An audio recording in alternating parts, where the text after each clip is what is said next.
Welcome back, everyone, and good evening. We are back to VCT Game Changers APAC Open 3, day number 3, and we are on a third series as well. It'll be between Team SMG and Alter Ego Celeste. I'm Key. With me is Quack. We've had two bangers of a series. Both went all the way to game number 3 for both. And I don't know where this third series is going to go because honestly, that we've seen such amazing plays from every single team, every single player. I'm not sure where this one will lead to.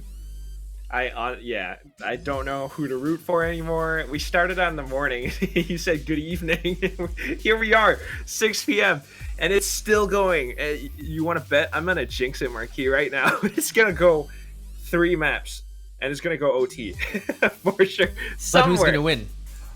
I don't know. I didn't write the script. You're gonna have to ask the FSL peeps for that, because they're like writing up some banger scripts and jinxing a lot of this stuff. Alter Ego in the lower brackets. Who would have thought? But now they're going up against SMG, and this is a rivalry that's a soul this time. They've played together so much. You got Kohibi against them and the rest of the squad as well. What do you think? We just saw Alter Ego Celeste really waking up that demon inside of them to pull off such incredible plays in that match against Orangutan Esports. Yeah, it's like you mentioned, it's pretty long-standing rivalry. Not in the sense that they've been neck and neck first and second place, but whenever Team SMG faced Alter Ego Celeste in previous opens, even in previous iterations of their team, Alter Ego Celeste just made quick work out of them. But all the teams have been elevating their gameplay, and it looks like everyone's just catching up hot on Alter Ego Celeste's heels. We'll see if they can actually catch up. As Team SMG, they've shown signs of life. They placed third. I think that was their best placement so far in the previous Open. Only lost to Bren Victress, who are now waiting for either Team SMG or Alter Ego Celeste. But Team SMG have a chance to be the ones to knock Alter Ego Celeste out of its tournament, or will they just fall again at the same time? That's the thing, right? I mean, I really don't want to use that word, but it's kind of like that curse for a Team SMG. They've never been able to break top 2. We haven't seen that happen yet. Not even last year. It's always, third or fourth place, unfortunately. But now they've got a coach, they've got this team, this organization with them. Some new teammates as well, Yoki and Fixki. I really hope to see that this might be something different now. And at the same time, Alter Ego Celeste minus Tarathiel, they've got some cracks, and it's starting to show just a little bit. They still got crazy sharp players in the form of a Neri and a Yumi. Up against Team SMG, who knows? Will this be the first time that Alter Ego Celeste gets knocked out, or will we actually see Team SMG continuing to stay consistent and actually knocking Alter Ego Celeste out? Alright, this is going to be an interesting map pick. It's also more or less expected, Fracture being the first map from Alter Ego Celeste, because Bind and Haven are going to be the bans for Alter Ego Celeste. Oh, actually, Haven, I'm kind of surprised. They did pretty well on Haven earlier today, but they do ban Haven instead. They pick Fracture because ACLS are just great at Fracture. But Team SMG are no slouches to Fracture either. On Ascent, though, Definitely Team SMG picked that one first, and the decider map will be Icebox, which we haven't seen today. Ascent now, I'm fairly curious to see from Team SMG, because it's honestly been a hot minute since I've seen SMG play on that map to a really strong degree. I mean, Haven, Split, sure. Fracture as well, actually. I mean, they've been kind of, I think, practicing that along with their new coach. But Ascent, I don't really know. And Ascent is something that we constantly see Alter Ego Celeste on. We saw that early on in the Orangutan Esports game, and they were, I mean, I think fair enough to say, really, really strong. It's hard to kind of predict, but Fracture, the way to start things off on this, you just know it's going to be incredibly aggressive plays coming in from Alter Ego Celeste. A Neri already locking in the Neon. Well, we seem to be going fast, as we just saw the map picks, and now we're already on Agents. Like, we're already taking a look at what they're gonna pick. It looks like Kohibi is going to be playing the Raze on the map, and Envious, they're gonna go with this double duelist, it seems. The Jet already being hovered, and Neri on the Neon, though. That's the biggest difference here. It looks like Team SMG still have those kinds of like old sort of lineups. They've been making it work, though, don't get me wrong. But double duelist versus a well, double duelist as well for AE Celeste, a Yumi on the Raze and Neri on the Neon. So just no Neon for SMG. I mean, if anything, I'm just harking back to what I saw from the last month's Open when Alter Ego Celeste definitely showing that they did do some homework on Fracture, but with the hyper-aggressive plays that they were playing, maybe even underestimating some teams. I mean, I don't know. I'm just throwing that out there. I hope Aneri doesn't scold me or anything, but they really show that they have that confidence that sometimes they just go way too aggressive. Walking in towards A main, they got kind of picked apart by Bren in one of those games last month. This time around, maybe slightly different, but like you mentioned, right, SMG, they are no slouches to Fracture themselves. They did play this just yesterday against Big Scythe, on which they took it 13-4, Marquis. 13-4. Yeah, that's absolutely crazy. And I don't really know what's going to happen here because on one side, we've seen AE Celeste kind of show signs of weakness. On the other side, Team SMG don't really look that dominant. Like, we haven't really seen them dominate that much. They won against Orangutan, who gave AE Celeste a difficult time, but they also had a difficult time. It went to overtime. So I think that they might be evenly matched. So I don't really know who. If you ask me to predict, I'd probably flip a coin and then just call it from there. There. I kind of Caution here. I kind of want to do the same thing, but something in my logical brain is trying to tell me it has to be Alter Ego Celeste, just because they are that experienced. They are the queens after all. But like, who knows? You know, lower bracket run for them for the first time in ever. It could be different. Could be, but we'll have to see because we're going into this map hot. We are going to see if SMG can withstand the onslaught that is Alter Ego Celeste, because they chose defense. We have not seen other teams defend against Alter Ego Celeste so well, but Team SMG, they're, at least this iteration, look a bit more defense-sided than attack-sided. Like, they prefer the defense side. A little bit more controlled, perhaps. At the very least, in comparison to a team like Alter Ego Celeste that just has that Indonesian W gaming Anjay style. Alter W Celeste. Alter W Celeste. They really just play so fast, and I really think that we'll have to see if SMG can slow them down. I think that's the biggest thing. They certainly have a lot of these differences in them, but I mean, I think it's fair enough to say that both sides have had incredible performances for the past I mean, even today. Neri with the ace, for example. Envious with an ace off her own on the same map as well, by the way, Haven.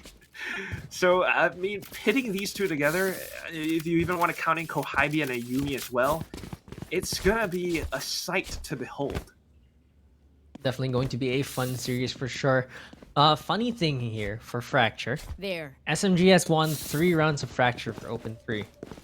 Okay. Meanwhile, Alter Ego Celeste actually dropped 1 map on Fracture, so it's one of their imperfect maps. And this is actually very interesting because, I mean, most of their maps are probably wins. It's a small sample size right now because I'm only looking at Open 3 maps, but hey, it seems like they picked this against SMG knowing this, but they still feel that they're better against SMG. There. It's... There. I'm not entirely sure, man. We just have to wait and see.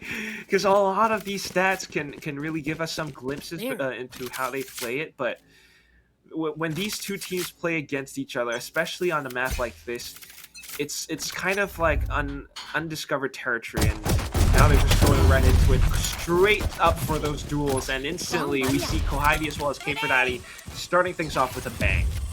And immediately take out 2 players. It becomes a 5v3 right now, and they even take the ropes. They probably heard that because they had people rotating through mid, so they definitely heard the ropes go back onto the original spawn, not the back spawn. And they're just holding steadfastly here as Envious takes another one. And there's gonna be yet another kill as Kohibi takes 1 more down, and it looks like Alter Ego Celeste are so lost right now, and it's gonna be a flawless round for Team SMG. What is going on here? Amazing! just starting things off by pushing in towards B Arcade. I mean, they did it together as a team. You had the paint shells, you had K4Daddy to watch Gohaibi's back with the headhunter as well, and then just Envious for some reason lurking inside of Tunnel. I really don't think Alter Ego Celeste were expecting this, but you can bet that they're gonna take this into consideration for future rounds. Yeah, they for sure. They're gonna expect some aggression. Alter Ego Celeste might play a little bit slower, or just really just put their foot on the pedal like this. Just accelerate into the site. They're trying the same place again, but Pixie's can be there to stop. And there you're gonna take 2 down. K4Daddy with a kill as well. And he's pretty clean. Oh no, K4Daddy gets taken down. So all down to Iceberg right now, but he's already getting sanded. Pushing as Pixie is gonna get a triple. Oh my god, you're actually trolling me, just pressing W. GG go next. GG go next. It's like they're turboing to the 3rd round though. Yeah, I think that's possibly what they're trying to go for. I'm really not sure. I mean, we literally just saw Neri holding W and walking straight in towards Arcade, where she was met with so much resistance. I mean, every single one of those Spectres, and now Fixkey holding on to a Bucky. Ay. Didn't she have a Spectre just now? I guess she dropped it, bought a Bucky just to make sure that she has enough gold for the next round. Yoki gets the first kill onto Neri, punishes that quick push. No one there to trade for her. And the rest of SMG, they're already making their way to the A site. They do have control though. A Celeste, they can get the spike down. And they certainly will control the site now. And all they really have to do is hold and prevent SMG from collapsing in on them. But wow, all these incendiaries, it's flushing Oreo Philly out of position. And Yumi now coming back in, but the trades are just as strong. Iceberg will be able to fight back. And here comes Nevsky to help out. But unfortunately, Fixkey is holding down the defuse. Nevsky has to go in for the peek, but Fixkey gets off at the right time. Response in tandem. And there it is, the 3-0 perfect start for SMG. Completely unexpected here, as this is Alter Ego Celeste's map pick. They have found a way to slow them down, to really take their time and win these rounds. It's... I'm eating my words. Why didn't she just shoot through the smoke? That is a good question. I actually don't know. Walked up front as well, but well, I don't know. Things just happen sometimes. It's 3-0 now. Crush them. And it's going to be another bit of a save or somewhat of a half force for Alter Ego Celeste now. And they're gonna still go aggressive, looking for some of these opening picks. They're just playing fast still on the side of Alter Ego Celeste, but look at SMG, they're so ready to receive this. They're putting enough distance for them to be able to do exactly this. They just space it out so that they can't rush them. You can't bum rush and take guns. They maintain their distance, they use their utility. That Molly was there, forced Inner to push forward, and immediately it's 5v4. It's just, it's not really checked or anything. Sure, she sent out a fast lane and tried to walk on through to it, but even tagging down K4Daddy just by a bit, surely you would have known that it's not entirely accurate. So SMG still holding their ground. They're doing such a good job at defending that despite a Yumi fighting yet another one, it's instantly traded. SMG left to their devices, having to find yet another thing. Alter Ego Celeste finding yet another frag. 30 seconds left. You know, you can't count Alter Ego Celeste out. They have the aim for this. The headhunter on Namsky is just too lethal. Now they pick up a gun as well. They're slowly inching their way onto this A site. The spike is going to come down from Dish as well, but they are running out of time. They have to go fast because Oreo feel like if she gets taken down here, as Yoki does, they can't recover the spike and take it and plant it anymore. They can just save. You know, they don't even have to peek here. But in fact, Yoki is gonna get one kill. Fixkey doesn't need to do anything, just jumps away to safety. It holds onto a rifle as well. Iceberg, though, still proving that she is sharp. I mean, this round came close. SMG, as strong as they are with the defense right now, if they get a little bit over aggressive, that's when SMG can, that's when AECL can potentially punish. But still, 4-0 is a very, very strong start. ACL buying back into the game. They want to fight. Definitely, and Nabsky getting those kills allows her to get this tour de force want as to well. play? So they might be Let's able to play. use this to their advantage. But SMG are just playing so aggressive still. Look at the space that they're taking. Look at Dish. They've already pushed out. They know that nobody's going to be at Dish.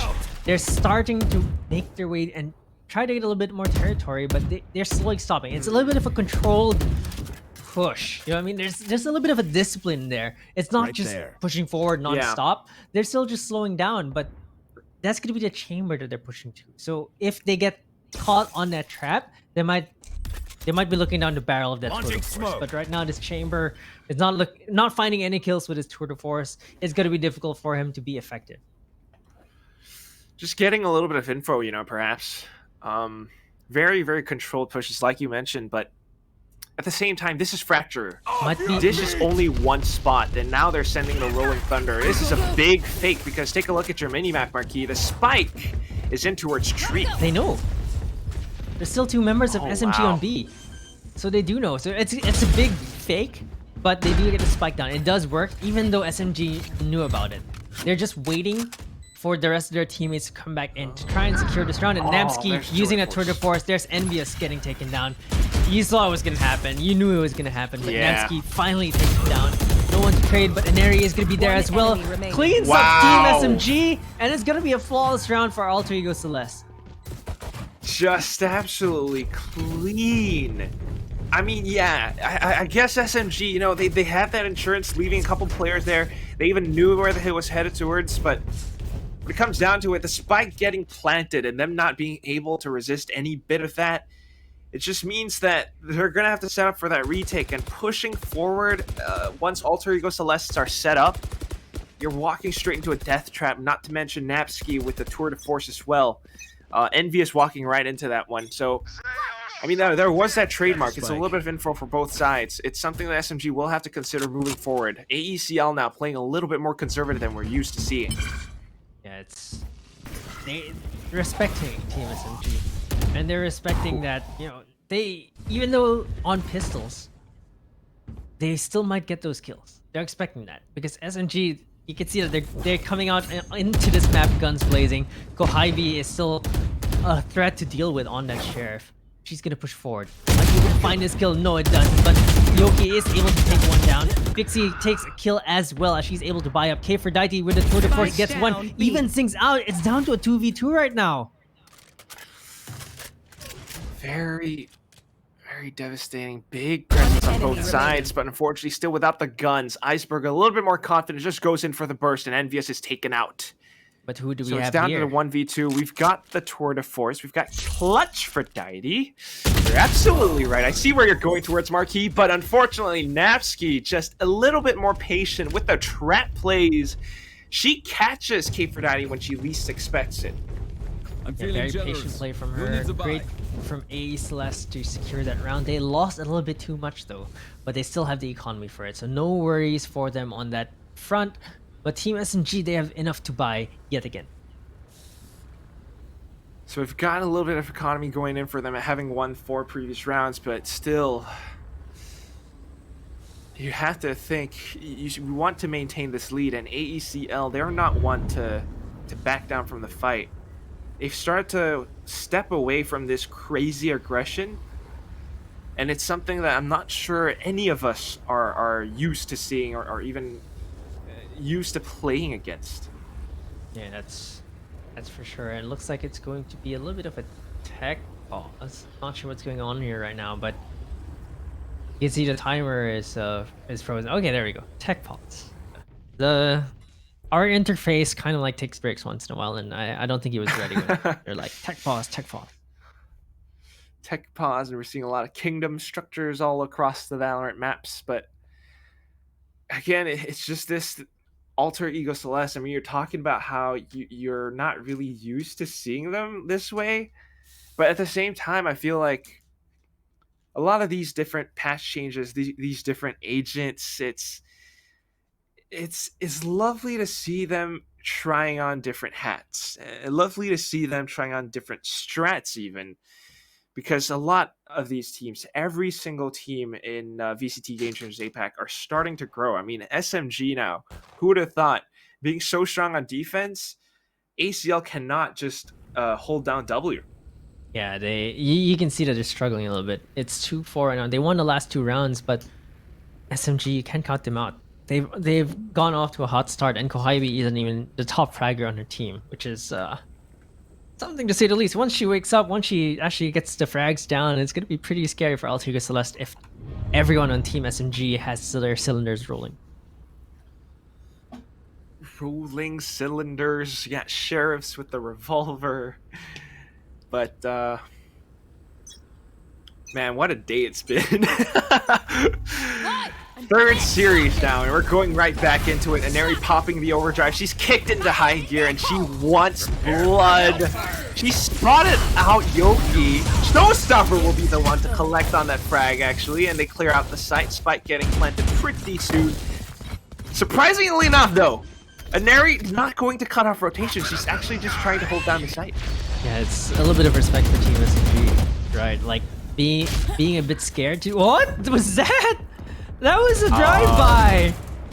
Oreo takes Envious down though, and Iceberg is gonna get one of her own. Fixki and K4Dagi though, making them work for this. The spike has not been planted yet. Iceberg and Navsky, a little bit separate here. One's playing dish. Fixki not actually watching the angle, might get caught out. No, but Fixki crouches and gets a kill, and K4Dagi finishes off Iceberg as well. What is going on? SMG are here is what's going on. Oh my goodness. Despite such a successful take, I mean, the way that they just retook this with these really quick minimal exposure plays of like you call it driving by, right? And then finding all these frags, kind of picking the site apart just because they're holding down these angles and landing flicks. I mean, Fixki coming into play today, it's something that AECL really has to expect. I mean, do you really want to keep going back in for a lot of these Angels up against team? Like, yeah, they're very used to doing that because they were the sharpest team for the longest time. But now, I don't know, Marquis, man, it's slightly different. And now going into this round, setting up for a B-split push. It's going to be Aneri coming in from Arcade. She's going in to clear out the site, and it is very much so clear because SMG, they're setting up for retakes. They've got the Rolling Thunder. Are AECL prepared for this? Almost all of them hiding on the site itself. And you got some of SMG's players coming in from the back of spawn as well. They take down Iceberg. And here comes the retake. Oh my gosh, getting the first one. Ayumi finding a double as well. Both sides into even numbers and still finding the trades. Ayumi comes back in, but she's the one who gets the quadruple. Knock knock on the door. She's here to play. AECL 3-5.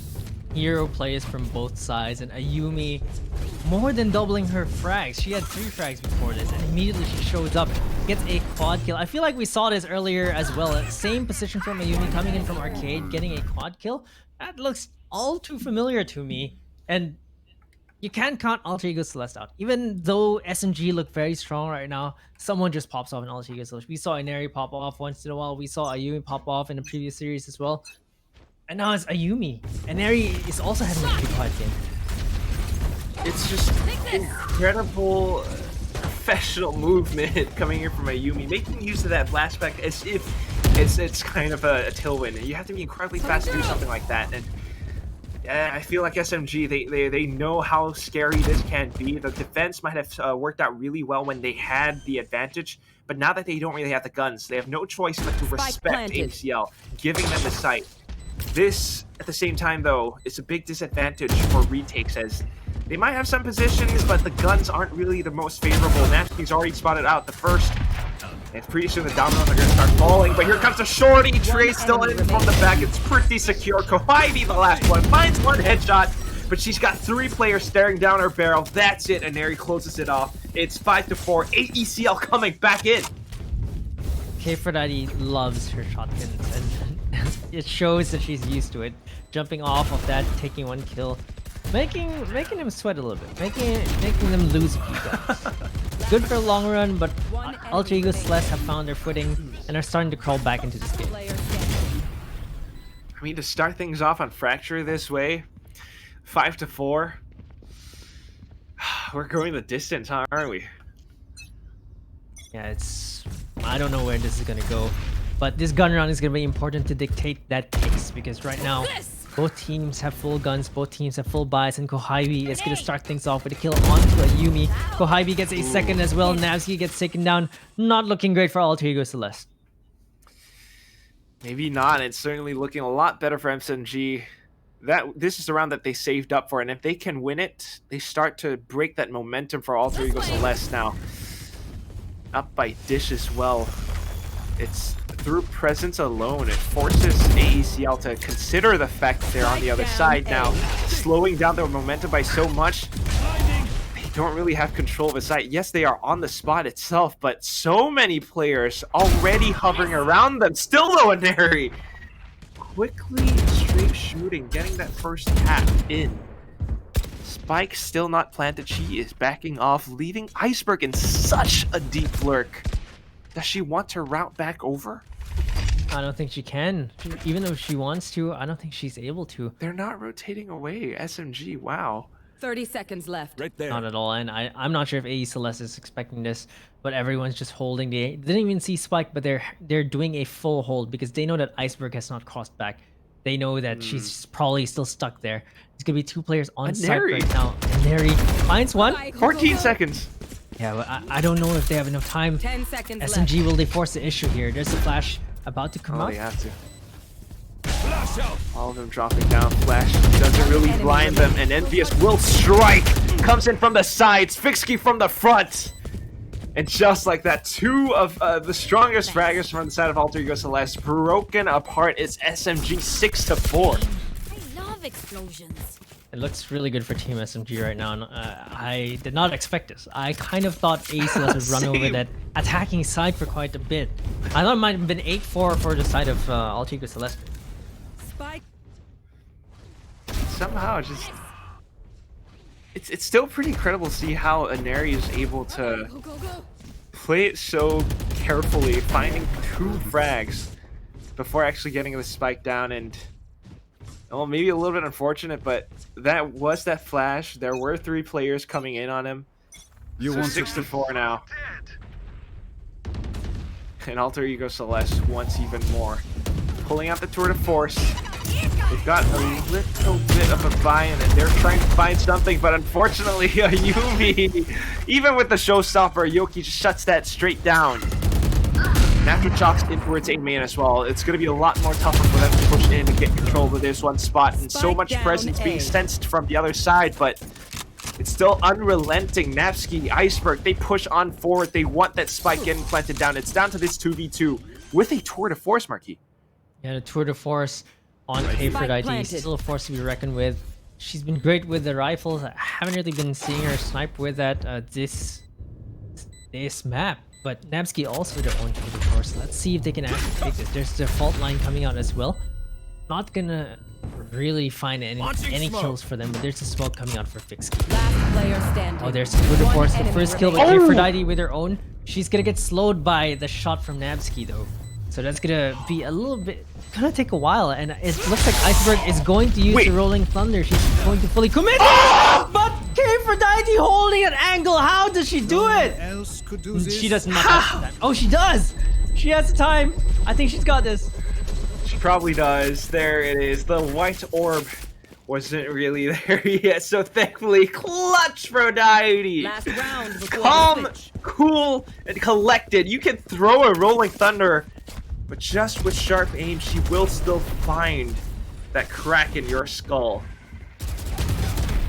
It's absolutely insane. The way she just walked through that without any fear, took the Rolling Thunder like a champ, held the angle, gets the headshot. Oh, she even flicks that. Watch and learn. Micro flicks. Kaylin, oh my gosh, good job. Hats off. That was amazing. 7-4 now. This is last round of the first half. And ACL are really trying to find wherever they can get. They're spread off across the map, and they are pressing W, moving forward. A Yumi Navsky coming in to get control over Arcane, but Fixky and Aphrodite shut that down. We're back in for a 3v3. Oh, There's an air fryer though. Yeah, it's gonna take Fixky down. Tower is a really tough spot to be in. when that happens. And right now it's gonna be a 2v3. But I mean, Clutch for that, he's still alive.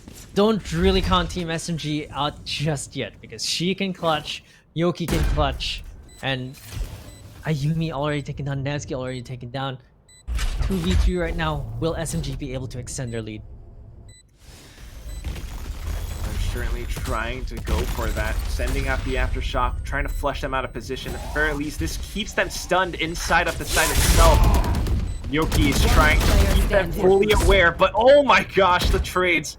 I'm getting scared because I thought spray transfers were available, and Iceberg just dodging back and forth now. It's all on Yoki. She finds one angle, but still too many players. She's getting a little bit nervous. The shots aren't sharp. Switching sides. And it's back to a 7-5. That lead just wasn't theirs to have. No, definitely not. It's 2-round lead still against Alter Ego Celeste. You take what you can get. Yoki's Right there. Rolling Thunder was a little bit off. Didn't really clear the left corner, and I think that K4daddy wasn't ready for that. Someone immediately just swung out all the way and was able to take K4daddy down. And I think that they still had a chance to extend the lead, but Team SMG still props to them 7-5 coming to the second half on Alter Ego Celeste's map pick. So that's still really commendable. Let's see what they can do in the second half because both teams are really coming into play. It's on Alter Ego Celeste's map pick. It's a funny day to have such things happening funny around. day, yeah. But 7-5 is still, you know, it's pretty close. It is a lead, but I don't want to say too much. All right, let's just watch the next half because Alter Ego Celeste can still come back, and now that they're on defense on a map like Fracture. You got 4 different spots. Who knows what they're gonna do? Who knows? We'll have to see because we saw them on defense. They played very aggressive.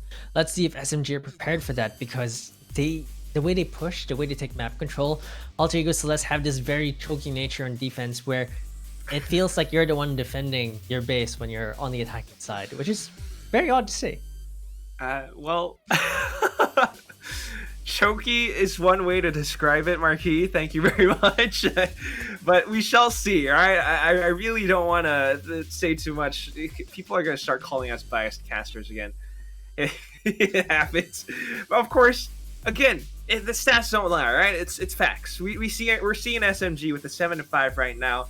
Who knows what they're going to pull off on the next time? Now they're going into attack. I mean, what do you think? Can they really? What kind of strats will they have? Because this is also a fairly interesting composition that we're maybe not so used to seeing from them. Yeah, I think that the Jet gives a little bit more faster execute versus the Neon, for example. They have less stuns, but Jet can get into sight faster, cover that space much faster because of the dash still against the Neon. Even though Neon can kind of run faster and slide a little bit, Jet still makes a little bit of that difference. So if SMG wants to play super fast, they can. And I think that's the biggest difference maker here. Envious, not doing so great, but it was the defensive side after all. We see her perform much better on attack, surprisingly. Well, now they are on the attack, and perhaps this is when Envious will start to climb back to the top of the leaderboard. But for the time being, I mean, Nevsky, K4daddy, the chamber combos, it's starting to show how it's really prevalent, like how strong this agent is. But again, trying to set up for the A split now. I'm surprised that Alter Ego Celeste are holding so far back. Yeah, they're respecting Team SMG a lot. Oh, there's a headshot, crispy headshot from Inari. Gets a second as well. She just dodges with bullets like they're bullets from stormtroopers or something. I'm not sure. But Inari was not tagged at all. She really isn't. I mean, perfectly healthy right now. Launching smoke. I think still has her high gear slide as well. Still quick adaptation from SMG. They rotate on over. They walk straight into Nevsky's crosshairs. It's a double headshot. I mean, double kill.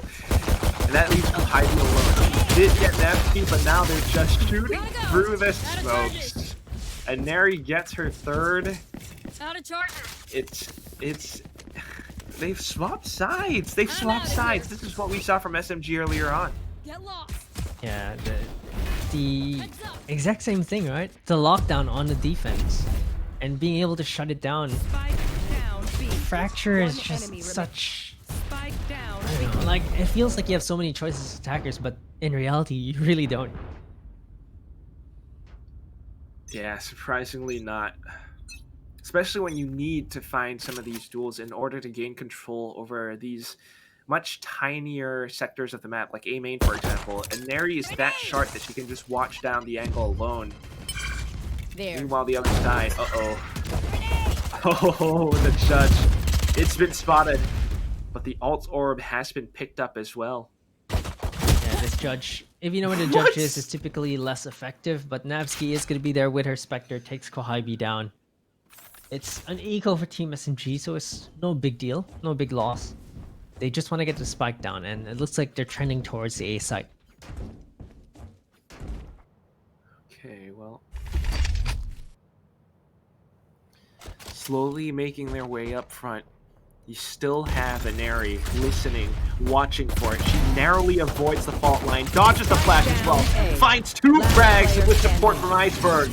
And there it is, the last one. Cape Verde ID going down to Oreo Philly at 7-7. SMG, they might have had the lead, but now AECL, they close in that gap. Yeah, immediately erased that lead. We're now tied on 7-7, and both teams have, well, no, only SMG has rifles. AE Celeste, this is their bonus round after all, so they're gonna be a little bit more conservative with that economy, but don't count them out just yet because SMG have not found an answer on its attacking side just yet. Wow. Now that they have guns, though, might be able to find something different, but of course ACL starting to switch things up. Looking for that early round aggression once more in towards the A main, but oh, they just walked right through the door. Iceberg wants to stop or at least slow this with the aftershock. But SMG are holding their position. Oh, actually wall banging! Yumi getting taken down really low. She still has to judge though. If they don't shoot any more bullets through that, she might just be able to get a kill or two. Hear the door, but wow, SMG covering all of these angles along with the tailwind as well. But there it is, a Yumi, like you mentioned, if she was left unchecked, but finally getting spotted out. Envious finishes that off, leaving Navsky the only one left with a Spectre. She wants to push up front to stop that spike from getting planted, but she cannot because of the sky smoke. So just holding the angles now, going in to clear the other side of ropes. She has to walk up front, but will she be able to actually block off A main? She heard that jump. She lands the first frag. Now ringing around the rosy. Envious doesn't even matter. Tracks her down perfectly. Gets the headshot and the third kill. It's 8-7. SMG back in the game. Envious on the attacking side. We saw it. Triple kill for her for that round. Really being the entry for her team here. Kohibi also got a double of her own, and Ayumi sneaky with the judge. But like I told you, left unchecked, she'll get one or two. She did get two. Even though she was really low, she was able to get that trade. But Envious seals the deal for SMG, and they take their lead back. One round lead, but still a lead against AE Celeste. I count that as a double. Yeah, I certainly do. That's quite a big chunk of money. Two players now down to Bulldogs and Spectres on the side of SMG. It's pretty effective, and at the very least, it forces SMG to play something a lot more aggressive, which is what they're doing right now. In towards the side they go, and it's getting stopped by utility. Iceberg, though, Kohibi with a showstopper. It's a double, it's a triple, and now Aneri getting eliminated once more. Nevsky having to rotate all the way over from the B site. Same exact scenario, but different gun now. And two players are down to about, well, yellowish red HP. Yeah, it's one bullet each for them, as long as it's on the chest. If you hit the leg, I believe it'll be less than 36. I'm not too sure. 35, I think. But Navsky's gonna know that she's gonna peek out from here, but Navsky, if she gets a headshot, it's gonna be really dangerous. Both are very low. Both just need one bullet. Kohibi, I think she hurt her. Oh no! Jumps out at the misopportune times. Just not the best time to jump right there. I think holding the position might have been smarter, but Navsky is going to take the 1v3 clutch. It's such a minuscule thing too, but yeah. The 1v3 clutch now that she has the Vandal. Because she's pushing, she already knows where Kohibi is. Meanwhile, Kohibi still has to kind of guess or get that sensing from Navsky, is she pushing out? When is she pushing out? I'm not entirely sure, so I'm uncertain. I'm gonna walk to the side. Meanwhile, Navsky, she's either in front or to the side. She can't afford to go for that quick peek, and she's basically already prepared to take that shot. And that's why that duel went to the side of Navsky. Completely well done. 8-8. And once more back into the game, but this time economy not on the side of SMG, unless you count Envious with the Tailwind and the Blade Storm. Yeah, see if they can actually use this Blade Storm to good use. Not able to use a Tailwind though, because she does not have any information. She's just waiting for her team to actually be able to find someone for her to kill. Let's play. Oh, there's a tour de force being used as well. K wants to really commit on this. This kind of like magical eco round for them. Let's see if they can pull something out of the hat here. I've seen it happen before, but they're going up against ACL, and there's the Judge. Unfortunately, Envious whiffs. Kohibi will be able to trade, but that is all that they can get. Up the king now. She still has the tour de force, and she's still alive. Coming in from A main. Her teammates have all but fallen, and she's got 4 rounds in this chamber. Eyeing down all of these different angles. She knows that they are up in all these different spots. The spike not planted. She really cannot afford to do that. Rendezvous is way too far as well, so 30 seconds left. Marquis, it's tough. And both sides are just watching, waiting. And clearly the call is don't peek. I have the spike. Yeah.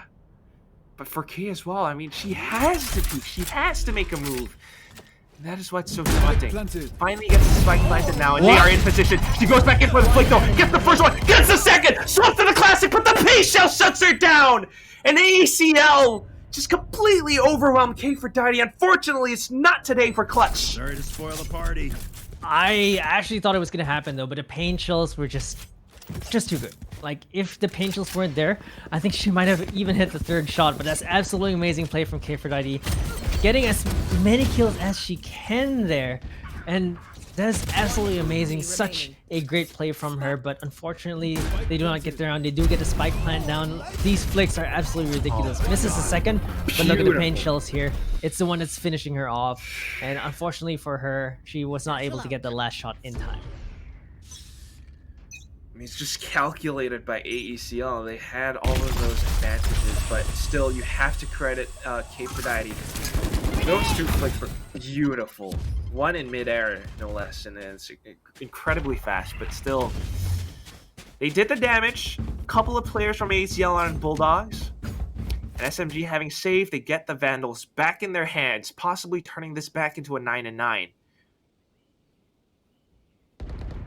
We'll see if they can actually. Celeste are in the lead. I think this is they haven't been in the lead for a while. Okay, K4Diddy almost gets shut down there, but immediately jumps away back to safety. They're able to get this spike down onto this B side, and they're able to get into post-plant positions. Those positions are highly coveted. They're already setting up for it. AECL on their heels though, and Neri does have the overdrive, pops it as well, along with the Rolling Thunder. Unfortunately, she gets banged by it, so that buys them a little bit of time. She's going into clear. I think she might have heard the ropes, but the main thing is there's so much pressure on the other side. They're trying to hold it down straight through the smoke. They get the frags coming in from the tower as well. Ultimates are for naught, and it's a flawless win. SMG back to even up the scores. Whoever called that, I'm not sure who the IGL is. I believe it was Kohibi. That was the IGL for Team SMG. They got out of dodge even before the Rolling Thunder was committed. They already made their way out of that site. You can see that they split. They went to arcade, they went to B main. They knew that this execute was coming. Such a great read from them. They cleared out the site immediately. No one got stunned. In fact, the only one that got stunned by the Rolling Thunder was Inari. Predicted, but that's the surprising thing. And Neri was never meant to be hit by that Rolling Thunder, so a little bit of friendly fire, unfortunately. But regardless, I don't know if a Neri alone with an overdrive was enough. Regardless, they are on an eco right now, and they have some ultimates still in their bags. Looking for that orbital strike, but here comes Kohibi. Takes down Oreophilia along with a Neri, and she's looking for the 3rd. Spotted out Iceberg for sure. But now just holding her ground. The rest of them waiting for the pushes to come in. Yeah, it's Look still. at how they're watching it. One Kohabi gets a enemy third remaining. kill, Yoki gets a Yumi, and They a knew. second one. Yeah, they knew where everyone was. They knew. They're reading this. I mean, it must be, you know, IGLs, maybe a little bit of prep work, studying some VODs, or the coach coming in to help out as well. But they were so prepared for this. Watching every single one of these angles, AECL just lost that round. Yeah, you know, down. And timeout Oh, now. it's a timeout for Alter Ego Celeste. SMG haven't even called a timeout, if I'm not mistaken. How many times can we make star plays happen? I mean, we've seen some already today. But this close now, and with the tactics coming in from SMG, the strats being played so well, just evening up the score, AECL are definitely sweating a little. Definitely, and the fact that SMG have not let it A Celeste get more than a 1-round lead, and now have taken the lead back closer to match point. It's looking very scary for AE Celeste. Looking at their economy as well, not the best buy from them. 2 light armors, but 5 rifles still, so respectable buy. But after this, if they lose this buy, they don't have enough creds for the next round for another buy. So they need to win this round. Otherwise, SMG cruises to 12. Well. Definitely don't want to let them cruise to 12. That is why the timeout was being called. You've got a Yumi with a showstopper, Oreophilia to possibly set up retakes or maybe stop spike plants with the orbital strike, but the speed at which SMG are suddenly going through it, bursting onto site, the showstopper getting deployed from Heidi now. She wants to create space between her and the opposing team. She will be able to take out Oreophilia, and that means no more orbital strike actually was used, but to no avail. Spike still planted. And here comes K490. They are just gunning down the AECL girls one by one. Up to the top of drop is all that's left. 4v2, both stuck at drop. Not the best place to retake from because the angles are so limited. You have to fully commit your drop, and they will hear you. They will know you're coming from drop. SMG though, playing the patient game. They don't know where the 2 are. And now they have a rough idea. There's a showstopper getting 1, but K490 is going to take an area down. It's all down to a Yumi. 3v1 situation for her, but not that much time for her as she gets gunned down by SMG, who go to an 11-9 lead. Interesting attempt, but really SMG, once they get that spike down, man, these post plants, I mean, partially because of the space created by Kohabi as well. The ACL girls, there's finally a little gap between them and when they actually start their retake. And that allows for these SMG post-plant scenarios to come into fruition. I mean, they were just hiding, not even peeking. And as soon as a little sound comes out from top, if they touch the ground, if they even sent out the flashback, that's when they peek. That's when they find those kills. And now 11-9, another eco. You talked about it. This might be that coast to match point. Yeah, and I see some Buckies. Uh-oh. Oh, they know. Double tap. Oh! They need a double spray this time around. They're not gonna get killed in the same corner twice. Inari got a double kill there last time. She has a sheriff now though. Can she get these kills? There's 3 members on A Celeste already here. Oh, Yoki. Is she able to? Okay, no, Inari's not gonna catch her. Just misses her by the corner. Yoki turns around. Inari.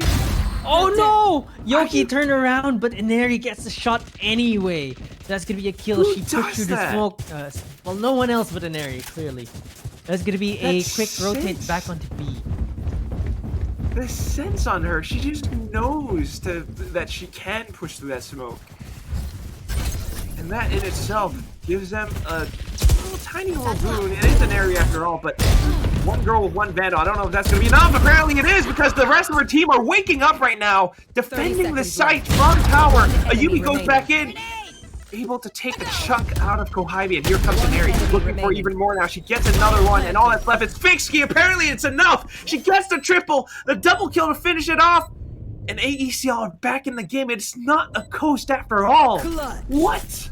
7 HP Almost was got the me. difference in this round. 7 HP. If Inari didn't buy the light armor, wouldn't have been able to. She's tactical crouching her teammate. Yeah, that was a Yumi. That's a Yumi. Oh my god. Just Navsky and a Yumi One enemy remaining. alone on site. Headhunter, Bucky. And I think that's something that we've seen before in Masters as well. Zeta, they had some of these strats where on Eco, they would buy shorties and just hold, excuse me, off angles inside a tower. It works out so well on this map. Get him. Yeah, shotguns. Because you can hide in specific spots. So if you get lucky, you can find someone. You can just wait for someone to actually appear. Nabsky still hiding behind these boxes. Will SMG be able to find her? Yes! K4Didey already on a double and still very healthy for Team SMG. Perfect health for them. K4Didey immediately gets a third kill. Who's the entry fragger here? Who's the duelist? Apparently it's Chamber. Evidently it is. Just like Spike that, planted. entire site belongs to SMG. They're setting up for these post plants once more. AECL, it's a hell of a retake for them. One And enemy Air just remaining. walks right in towards crosshairs. Iceberg might be able to get one, but that will be it. And K4Didey, bestowed the ace by her teammates. Match point. Absolutely crazy play for her. Where did that come from? She just held W, killed everyone on site, and it was a clean ace from her. She just really got everyone down. Well, I don't know if it was a pure W holding as well, but it's. I mean, the way that she's taking these duels, peeking out, being ready to take the shot every time that she does so. And on the other hand, AECL exposing themselves and holding angles instead of kind of trying to get info and then peeking off of it allows for SMG to find these easy frags. And here we go, match point. ACL, they have some guns, not the best ones, but also ultimates to work along with it. Iceberg, the Rolling Thunder, and Neri, the Overdrive. SMG has ultimates of their own too, however. This is going to be an explosive round, Marquis. Yeah, it's gonna be the All-Put Strike, there's gonna be the Rolling Thunder. There's really gonna be everything here. 2 Rolling Thunders even, potentially. Because SMG, they want to close this out. You don't want to go into overtime against Alter Ego Celeste. Here. And while you have a lead, you better well keep it. And they do have the lead right now. There's gonna be the showstopper from Kohibi as well as she takes the orb. And because Wow. if she gets an orb as well, she can get the Blade Storm too. It's gonna be What really the- crazy. But let's see if SMG can actually execute on this. They just took the orb and rotated it over. I'm sure that ACL have to rotate quickly over, but here comes Kohibi. Starting the show, we've got the big old rockets and walking right into 2. She gets the double! K4Didey find one more for good measure. Rotations, unfortunately, not fast enough this time. Mayumi doesn't have an ultimate to work with. K4Didey, yet another mid-air headshot. And all that's left is Navsky. 1v5! Match point! What are you gonna do? She goes back in, peeks and finds one, pulls out the tour de force. Slightly more possible, but so many players on the other side. The firing squad from SMG. We're still moving under gunfire. It's 13-10. That was Alter Ego Celeste's map pick. Fracture has been their first map for the past, I don't know how many series. It hasn't always worked out for them. And even against Team SMG, they could not get the win. They could not eke out this win. Team SMG just proved to be the superior team on this map, number 1. And we talked about the chinks in the armor. We talked about the weaknesses that Alter Ego Celeste are starting to show. And we see that. Map number 1 stolen away from them. We're going into map 2 on Ascent, where Alter Ego Celeste is not really great at. We saw them on Ascent. They're just not that great. We saw them against who was it earlier today? I forget. My brain is turning to mush with all these games against Orangutan. Yeah.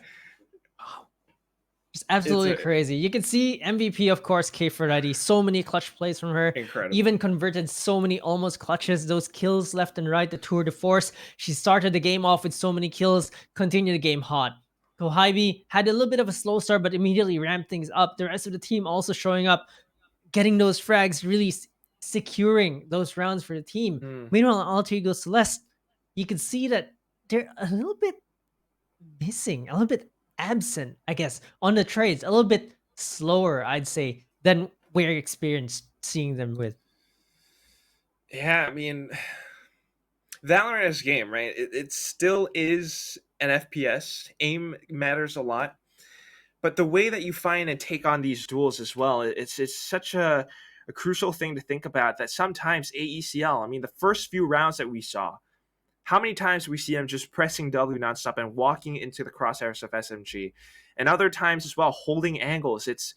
They're very confident, and sometimes that's a great thing, but at the same time, it also kind of bites them in the back, and I think that's why they lost some of these rounds. And SMG just the tactics now with this new org, the new buff, and the coach as well. It's really helping them out a lot. I really want to keep myself quiet for the next couple of games or minutes because I don't want to jinx these things. The next map, map picks now. This might have been ACL's pick, but ACL lost it. Yep. Now their tournament life is on the line once more. What's going to happen next, Marquis? I'm really not sure. They're gonna have to step it up, but Ascent, again, not that great for them. They haven't been performing that well on Ascent, but SMG are probably ready for that. ACL, they're gonna have to relook at how they lost their own map pick and why certain scenarios put them in this spot. Being down 0-1 in a series, yet again, does not look good for Alter Ego Celeste because they have been undefeated thus far, and on this tournament alone, we've seen so many map losses from them. We've seen them taken to the lower bracket. We've seen them now down on a 0-1, staring SMG down the barrel, and this is not something that we're used to seeing. Yeah, definitely not at all. I really... I'm starting to shake a little bit just thinking about it. I mean, it's only now kicking in and starting to settle that in ECL today, twice, this is the second time now, their tournament life is on the line. We actually might see them knocked out of the tournament. Yeah, the SMG, next map is SMG's map pick. Yeah, they know they want to pick Ascent. They know they can win Ascent against Alter Ego Celeste, which is why they picked it. We'll have to see if that happens because what we've seen so far, it seems like everyone's sealing each other's map picks. So it's going to be difficult to see. We'll see that in game number 2. We will go for a short break. Don't touch that browser. We'll be right back.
wanna get it crunk in the club, crunk in the club, with a crunk in the club, crunk in the club, crunk in the club, crunk in the club, with a get it crunk with a couple hundred thugs. Crunk in the club, crunk in the club, with a crunk in the club, crunk in the club, crunk in the club, crunk in the club, with a get it crunk with a couple hundred thugs. Everybody round, everybody round, everybody round, everybody round here. Everybody round, everybody round here. Know we getting hype.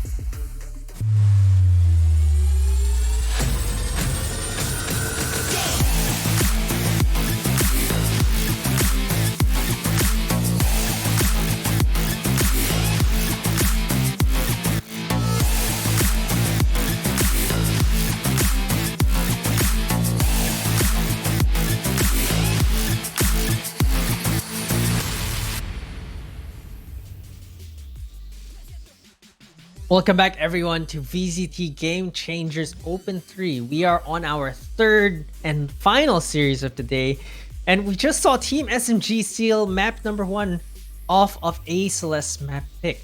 I'm Key, with me is Quack, and we are enjoying this. We are on the last leg of today's show, but man, it has been a day of amazing plays, amazing comebacks, amazing plays from the different players of VCT Game Changers APAC. I'm still like trying to process. Like, I'm stunned. I'm floored. Alter Ego Celeste are a live tournament match. What? No, SMG are at tournament at match point. Well, tournament. Well, I don't know. Series point. Excuse me. Series point. Words are hard. Alter Ego Celeste are the ones with their tournament lives on the line. This has never happened before, but it's happening twice today now. Twice in one day, something that we've never seen before. Twice. And it's just so crazy to see.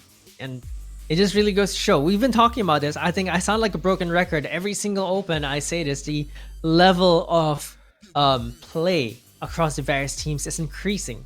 And some people might tell me, yeah, that's bullcrap. No one has taken a serious off Alter Ego Celeste. How can you say? How can you say that the level of play has been increasing? Well, today, this series, we saw them go down to the lower bracket. We saw Orangutan take a map away from them, get it really close in map number 3. Now we're seeing Team SMG steal their map pick as well. So if this is not evidence that the level of play is going up across the board, I don't know what is, because everyone looks great, looks sharp. The top 4 especially look very solid, with Orangutan even as a 5th member coming in, kind of like shaking up the power rankings there. Oh yeah, I mean, it's, man, Orangutan, that just that just reminds me again. That was such an incredible series. But you know what, we got to come back into this one. It's gonna be the same map though, like true. Ascent again. They lost to Orangutan on Ascent, remember? That was 17 to 15, quadruple overtime, and it took so many heroics just to push them to that point. It's really hard to say, because it's like you mentioned, right? Every single one of these teams are gaining experience. They finally leveled up, and we're at this point now where, for the first time ever in VCT Game Changers APAC history, for the first time in well, honestly, almost a whole-ish year, like more than a year, that we might see AECL get knocked out, and SMG just might be the ones to do it.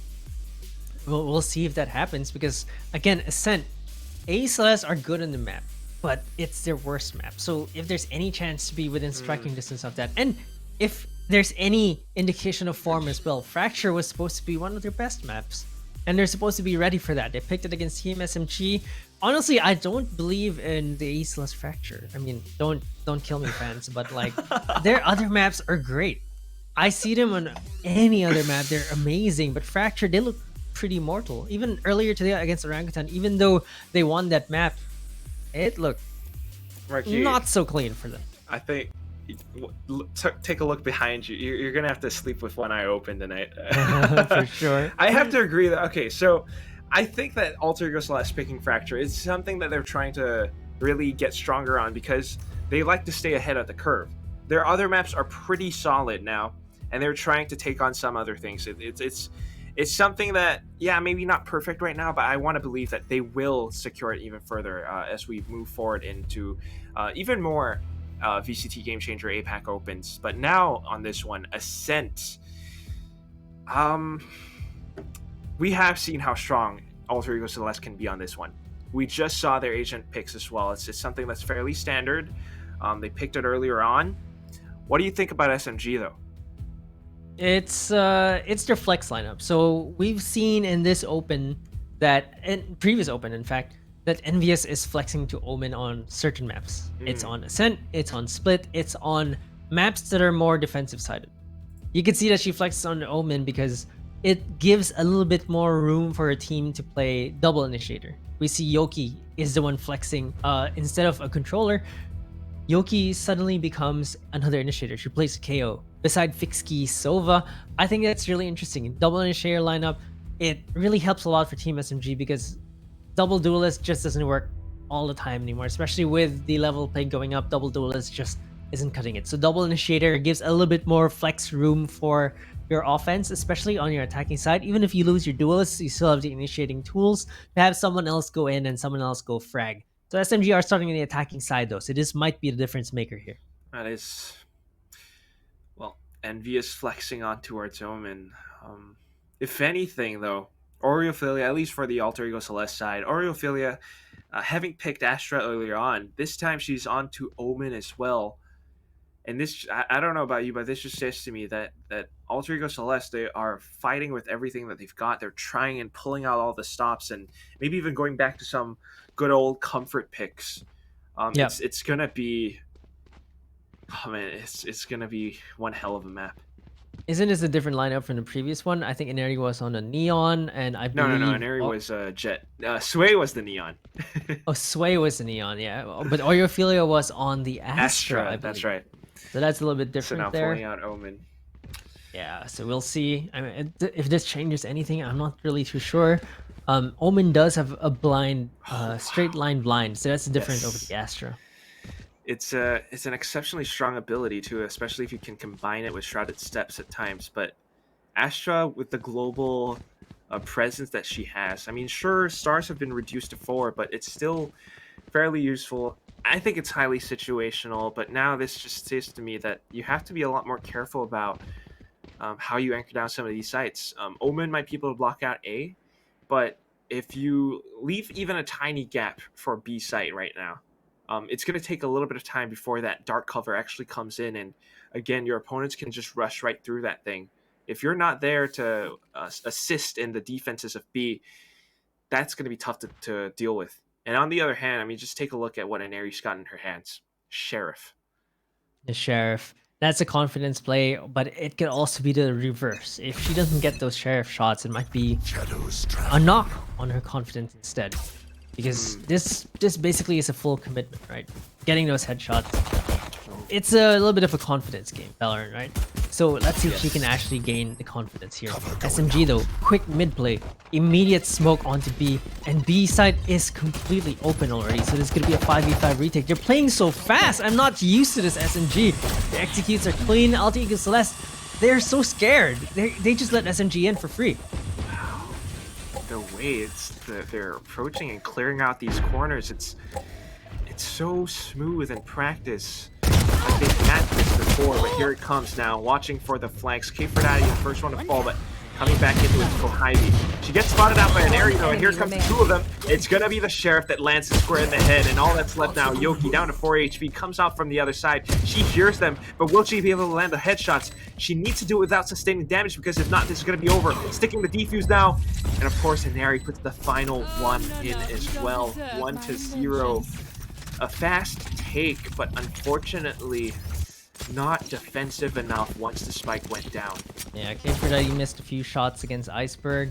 Kohaibi got a kill here, but immediately gets ganged on by 2 members of Alter Ego Celeste. Yoki, at that point in time, it was just too difficult for her to play this 1v4. She even took 2 down, but it was just too much. She did not have the utility to stop the defuse. So if she did, I think she might have had a chance, but at that point, there was no hope. Still a little bit of damage. A Yumi forced onto a Stinger, something that we hardly ever see now. it's something that could be an advantage for SMG if they can find some frags. We do have Yoki on the Sheriff, and they're all moving forward now, spreading up to get map control in towards Market once more. Getting down the alarm bot, Napsky still in towards B site. She's doing a pretty darn good job at anchoring, and not to mention Aurophilia as well, sending out the Paranoia. This buys a little bit of time. They walk right into it. They want to take Napsky down, but she's just hiding inside that thing. Hybe's crosshairs right on her. I think she might be able to get killed. Yes, the dink into the kill. They get the spike down as well. Great bonus money for them. Aurophilia is gonna take Hybe down though. As there's a swing from Envious and Fixkey. Yoki though with a headshots. 1v3 right now. She does pick up the Spectre, but Ineri is gonna be there to take her down. Coming a little bit close to it. Still managing to find double kills. Getting the spike down as well. Economy boost for SMG, but at the very end of it, looking at how three of AECL's players stream out of Market like that, that's what we're used to seeing. That's the AECL that we're used to watching. And you know, getting the spike down is a little bit of a bonus though. I think it's great that they do. SMG were also getting kills. I think they got 2. So I think that they did a little bit of damage to the economy, and Neri and Aurophilia are forced down to pistols, while SMG, full rifles on them. Let's see if they can execute this. Over fast plays once again though. Wow. AECL are just banking on this site, and they've guessed correctly. This is going to be a big bloodbath as the recon ball gets sent in. They spotted out every single player, but still, it's a question of being able to actually hold down these angles, going close and personal. Unfortunately, they sustained so much damage. Envious, she's the only one left, and she's down to 25 HP. But so is Yumi, now at 9 HP. She holds the angle and is able to take Envious out first. 3-0 Marquis. This is, my goodness, the bonus round. Perfect start for AECL. Really perfect start for them, and really all in 5-stack on the site. Unlucky for Team SMG, they chose the wrong one. But not to discount AE Celeste though, because they really made this work, even with the inferior firepower that they had with their guns. And it was so close. And Envious just really not finding that kill. She just needed one bullet, sprayed around a little bit, might have gotten the kill, but unluckily for her, was not able to convert that. It's really unfortunate. Just looking for it too, but position's just a little bit uncertain, and that means they're back against the foot again. Sheriffs only. And you've got Yoki, 60, pinned down somewhat, going in to take a couple of shots, but she's not able to shoot down an Airy. 2 players inside of Garden, and they're just blocking down everything. SMG though, interesting positions. That's an operator on an area so early on, and it's gonna be difficult to take her down, especially if they're not rushing into the sites. They use the knife, they do detect the omen. Ineri already on her pistol. They're not. The spike is all the way on B. It's a little bit of a fake, I think. Oh yeah, a little bit of a distraction in fact. Allows for Envious to actually creep up towards A short. Place like that as well, but still the spike was always dropped towards B, and fortunately getting a little bit too antsy, she pushed up front. And the fake was not bought by AECL. They know exactly where this is coming towards, and they are prepared to gun down SMG. One enemy remaining. Yet another player gone, and Yoki's the only one left, able to find one, but that will be all, she writes. Well, do you think that SMG should be calling a timeout at this point? 4-0 down, you have guns at this point in time. Is this the right time to actually call timeout and kind of reassess the situation? Because 4-0 is a bit of a big hole to have to climb up against. Yeah, I don't know, maybe not. It's a little bit early. And some of these rounds where they lost, like the third one, for example, when Envious could have almost killed Mayumi, I don't know, chalk that up to chance. So, a little bit of the variance, right? Yeah. Take flight. It's not like they're making huge glaring mistakes. So we'll have to see what happens after this one, because now it's a full buy from SMG once more. And if they still cannot break something, then that's gonna be a problem. And Neri with the operator, that is definitely one heck of a problem. I'm surprised there was no alarm bot there. I wasn't sure where it was, but normally you wanted watching the flank or at least the turret, maybe. One or the other, but it seemed like Inari just was able to waltz out and get that kill for free. Oh no. Yeah, it's, she wasn't really within range of any of those utilities, I suppose, and at the same time right now, it's just ACL know exactly when to push out. They find a couple more. And even with Kohati pulling out the showstopper, the space created, it's not all that much. There is still a player underneath Helen. Her teammates are falling. She's the only one left. And Natsuki is already aware of it. Finds that easy wallbang headshot. It's 5-0. Yeah, now might be a time to call the timeout. Yeah, but are they gonna buy? Not doing it yet, huh? I'm not sure. Do they even have to buy for this round? I'm really not entirely sure because SMG, they're just getting picked off. You know, Spike down A. I think even if they do have enough to buy, it's only for like light shields, and yeah, there we go. So it's certainly not enough. And watching the way that they're playing right now, it's a very tiny microaggressions coming in from Alter Ego Celeste that keeps SMG on their toes. That when it comes down to the final push, you only see like maybe Kohaibi or one other player actually trying to attack, because the rest of them have been picked apart. Yeah, it's just losing too many team members too early on. It just hurting so much for them. And they have to find the picks first. They have to find proper trades, in fact. I think that's what's missing right now for Team SMG's attack. How do they trade, though? They don't have the guns at this moment in time. And not this one. Bet just crossing the middle, and yeah, a little bit of information. Unfortunately, here comes that flash as well, and Iceberg is just waiting. K490 will be able to find the first one. Possibly, well, not able to retrieve weapons so far apart as well. And Iceberg aggresses at the right time, takes down yet another player. The spike might be planted, but this is AECL setting up for the retake. Yeah, they're just taking them down one by one. Kohaibi though is gonna take one down, or you feel it though for the trade. Kohaibi does not have any more bullets. It doesn't matter. That's a classic. Wait. The shock dart is not gonna hit. It's gonna be down to a 1v1. There's a nade coming out. It's gonna stop Iceberg a little bit, and she gets it! Kohaibi with the clutch! What on earth just happened? The paint shells, the Spectre, she sprayed it all down! Marquis! Who is this lady? Who? Let me educate you.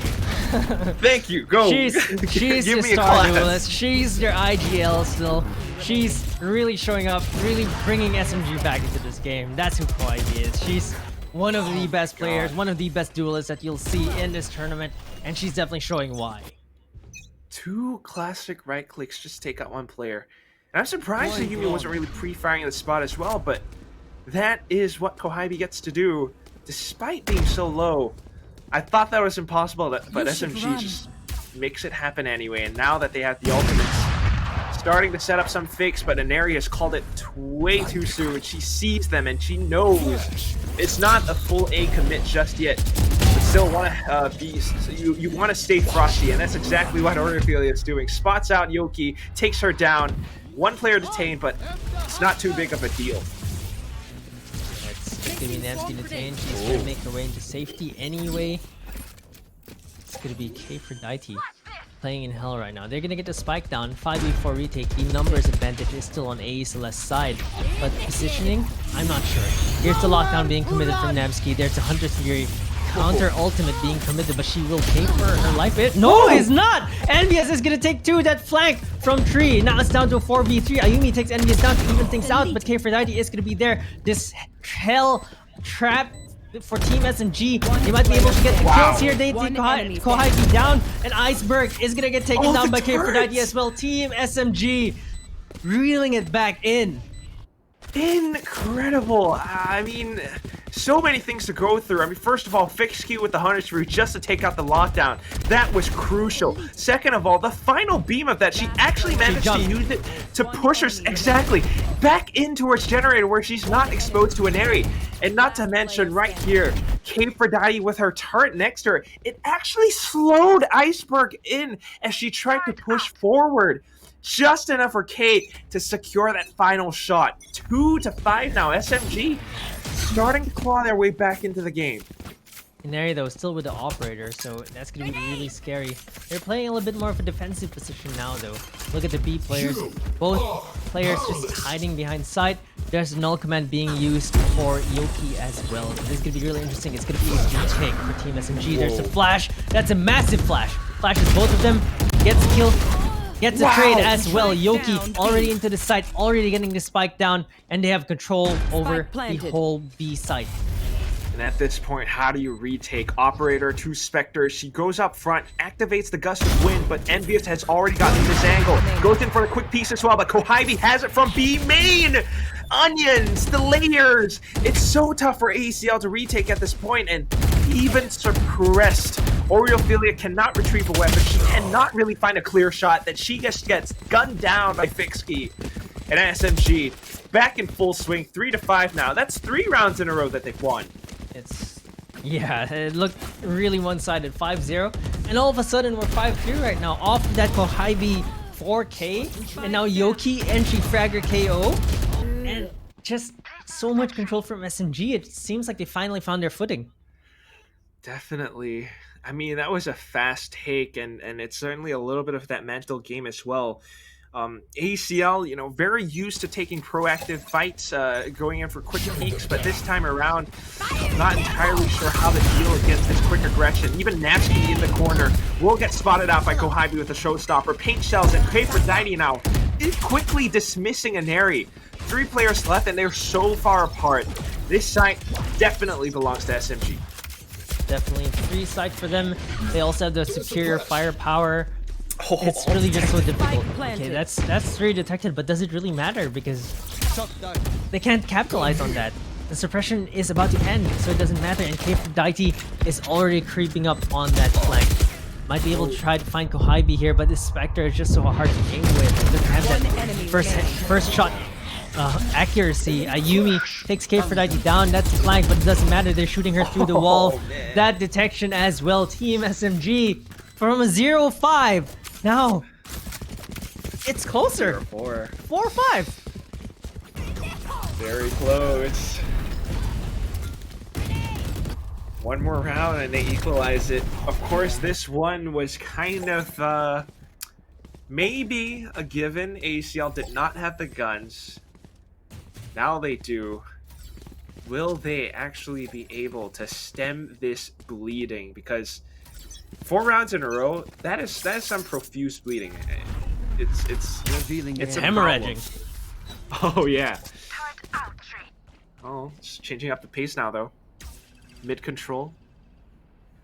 Yeah, they slowed things down a little bit on SMG. I think they just want to get a feel of what A Celeste are doing. I think that's a great way to play. It looks like B is starting to open up, but the rotations are going to A, but Team SMG are going to A as well. There's a double nano. Has to step out a bit. Again, no big deal. Just a little bit of chip damage onto Kohibi. Burns utility, waiting for a peek, but nobody's really exposing themselves. The dot cover just in time as well, almost baiting Napsky to peek out, but Kohibi's just watching it like a hawk. The rest of them already making their way on the site now, and it's a Yumi in the one corner. Able to find 2, but before Envious comes in with a wall bang from underneath, she sprays even further as well, getting Iceberg down to about half, 70 HP. It's not too bad, 3v3, but Yoki's down to 36. SMG, they're going to have to hold their positions to the best of their ability because a single bit of exposure and they could be dead. K ends the Nano Swarm, doesn't find anything.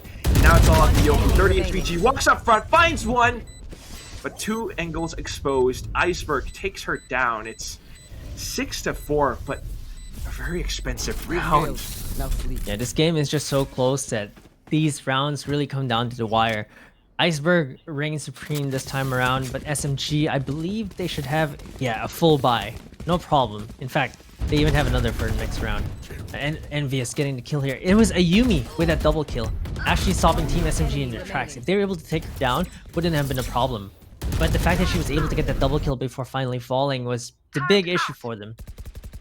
Absolutely, it's that spot. It's one of those like ninja-ish spots. They're so annoying.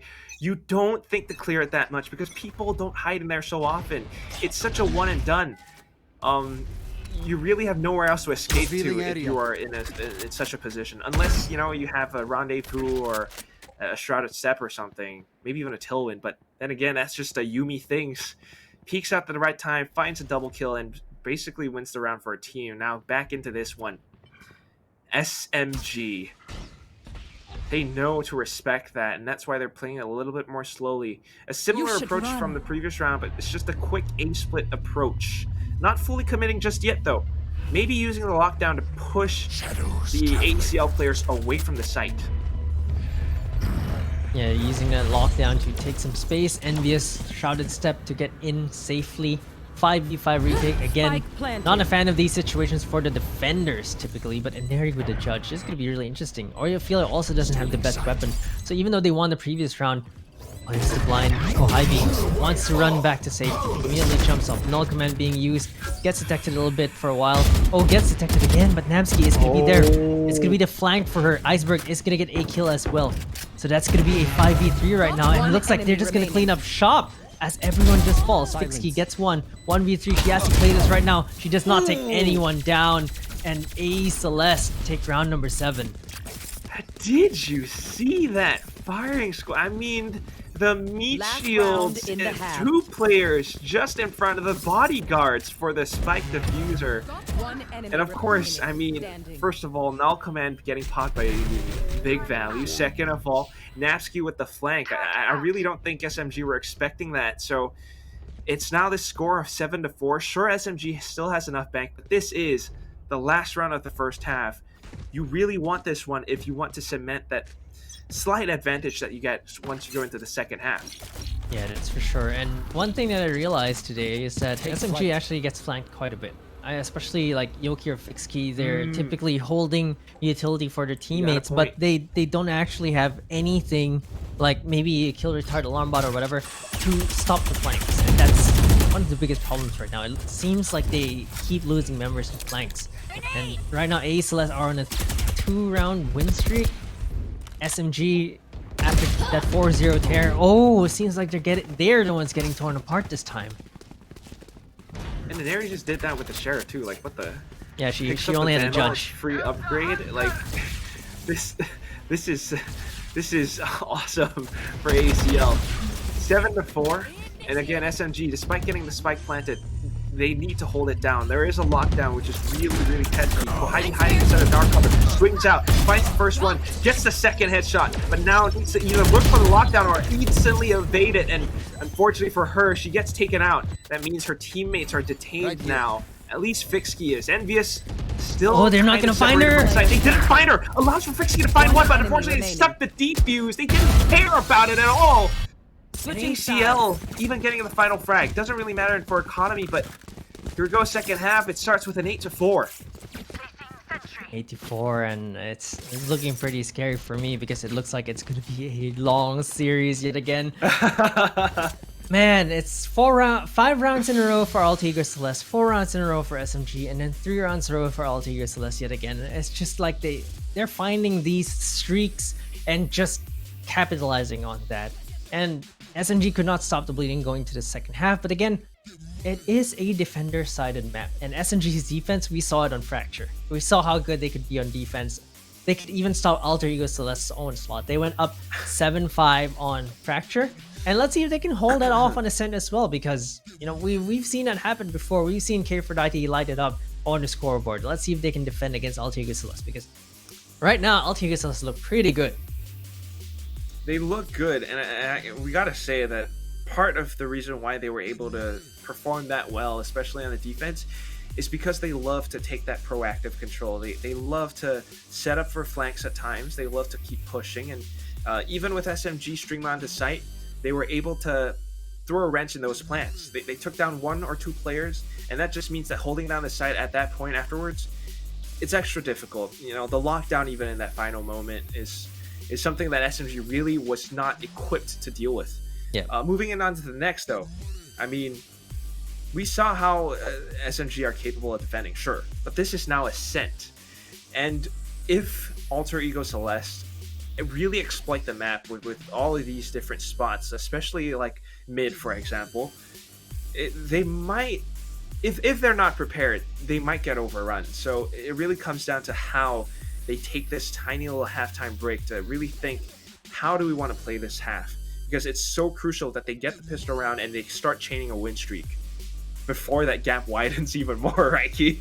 Oh yeah, it's like you mentioned, and I really think that because of that fact alone, whoever wins this pistol round will probably win the game. I'm gonna put a very, very bold prediction here. There's a round 13 prediction, but whoever wins round 13 probably wins the game.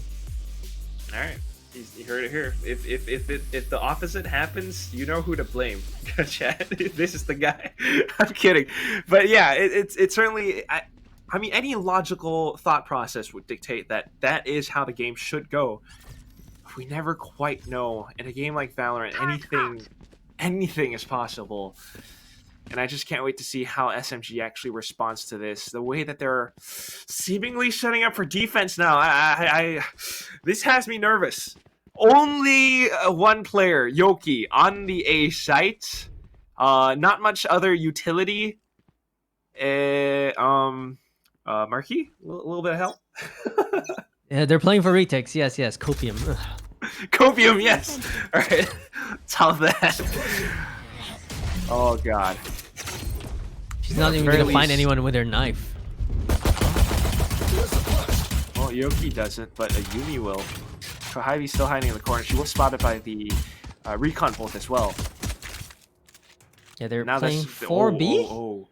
Yeah, they got pushed back. If they want to rotate over just to assist on A site, they have to do it really quickly. They're pushing out of B main too. Whoa. And that's why they know it's not a B anymore. And they hit Iceberg. They're gonna take her down as well. Wow. Great opening kill. That's the flank down for you. They're gonna know it's gonna be A. They're gonna know where to go now. All three members of SMG already coming to A. 2 members rotating from the back as well. 2 suppressions. That's a KO and an Omen suppressed. But it looks like the spike is gonna go down anyway for Alter Ego Celeste. Oh, a Yumi with the lurk though. They have to go in to clear that because that might be devastating if they don't. They definitely find a little bit of information, but unfortunately that's not the frag. The paint shells will secure the deal along with Kohibi, and now it's just coming down to dismantling the site. There is a player hiding inside of that dark cover. Oreophilia landing the headshot. Nevsky holding it from main itself. They're getting a lot of these frags, but here comes Kohibi. Aneri dashes away. Kohibi down to Aneri. 1v1. Paint shell pushes out, and Aneri secures the headshot. It's the Mage Punk finisher. AECL wins the pistol, and you said it, Marquis. Is this gonna be that dictation? It might just be. I mean, I really think the lead is too big right now for SMG to steal this back. But if they win the next round, the eco round, we've seen so many teams do that.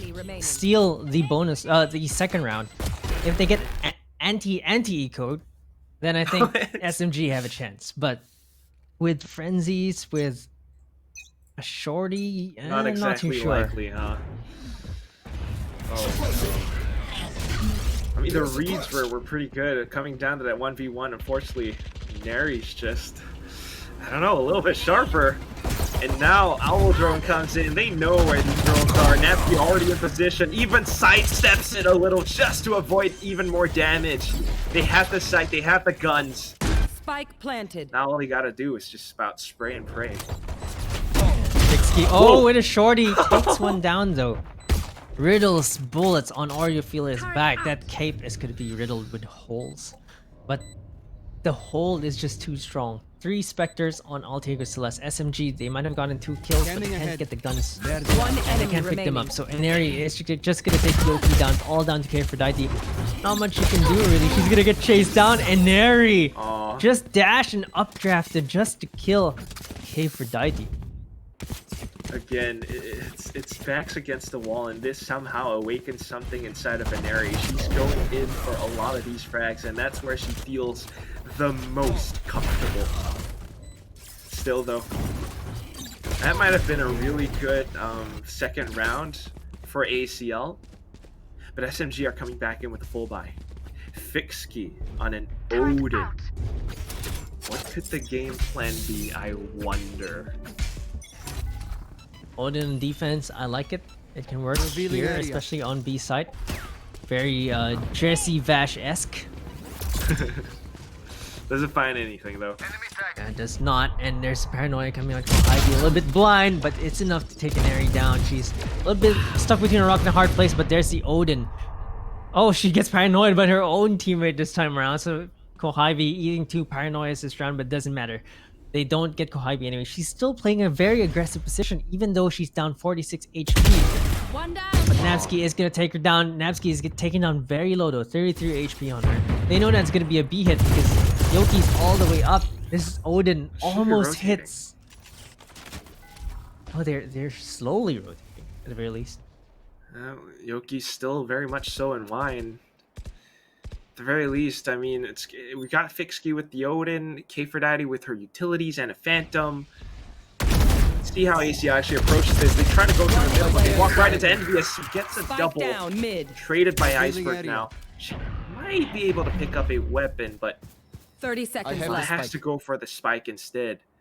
Whichever site she goes, unless she finds 1 or 2 frags, this round is still very much so in SMG's favor. Yeah, it's a 3v1. She doesn't even have superior 10 firepower. seconds. Time is not off the essence. She's 10 forced to seconds plan. left. But Yoki's already waiting in hell. She probably hears this. Oh, okay. Now there's some time. What can you do? Yeah, can't plan it anymore. At the very most, you get some money, but that's it.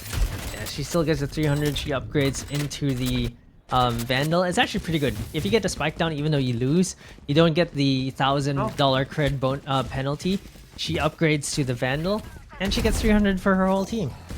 You're right. Would you look at that? They have quite a bit of bank coming up.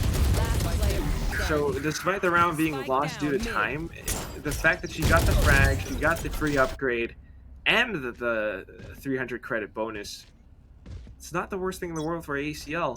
Not at all. Still though, how do they crack this defense? Go get him. The Odin still on the B site, and now Kohibi trying to get a little bit more information. Throws up NHL doesn't really connect onto anything, and all of a sudden Nary's pushing down A short. She finds a quick double, lands onto one more knife, dashes right up in front of her, and Yoki is dazed and stunned, confused, spins around, gets shot in the back. remaining. Nevsky lurking, Spike takes down planted. yet another player, and all of a sudden Fixkey, she's like, where did my teammates go? Team? Team? Where team? Question mark? Team? No, Man. they're all just disappeared pretty much. That's the Inari that we know.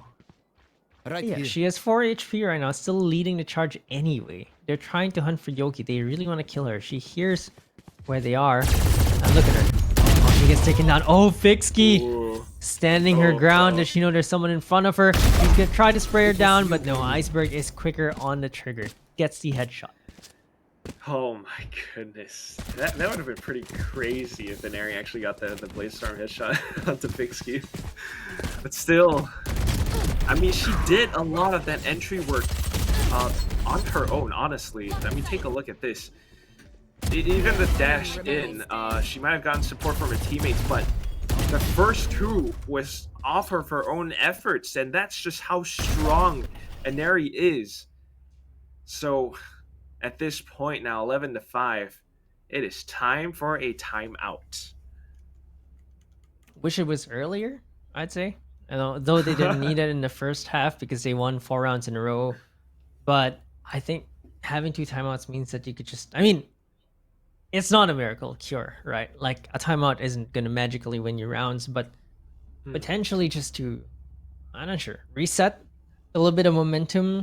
Just not really give up too much space for the other team to just run you over. I think even just a timeout to slow down, calm down, and breathe. You don't even have to say anything, but you just need a breather. I think that's important, particularly for teams. just to really let out all your frustrations and really reset mentally back into the game.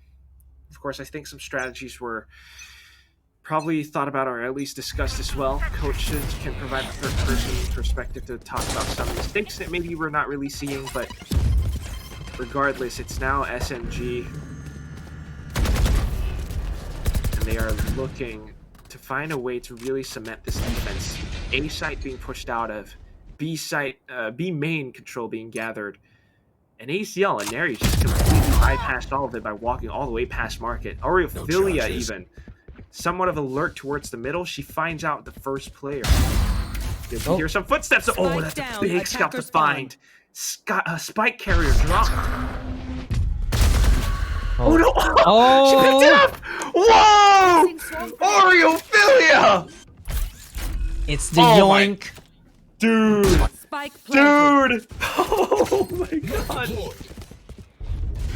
Huge yoink for Aureophilia there, and now Team SMG with only one real gun to play with. Gonna be a difficult 4v4 retake for them, but it's not impossible. The showstopper is there.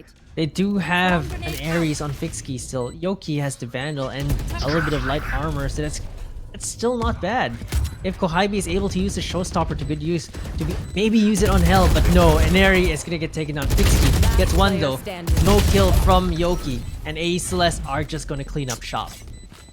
Cleaned up and sent towards match point. Match and point. my goodness, Marquis.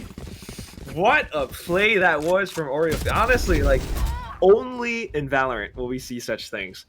Yoki, she picked up the rifle and like she's like, oh, nice, I got the spike as well, guys.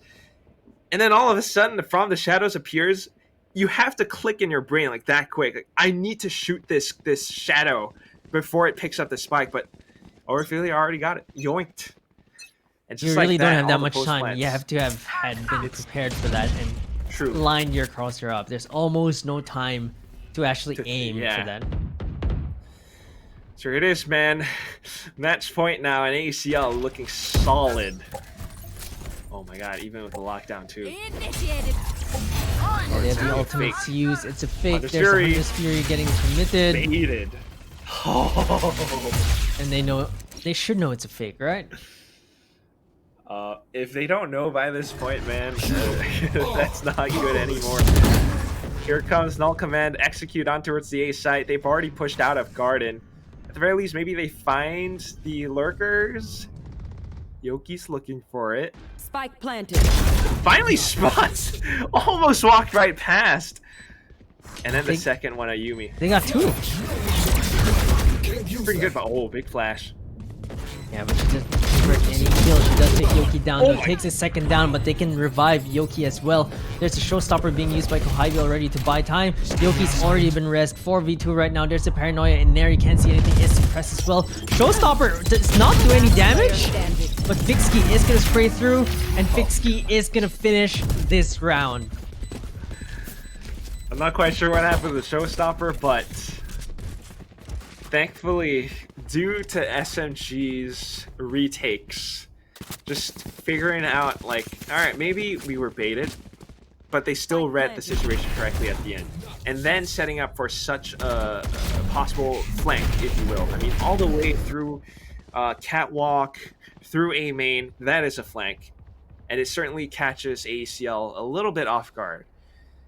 So still, even with such a win, you got 6 more rounds just to push it into overtime.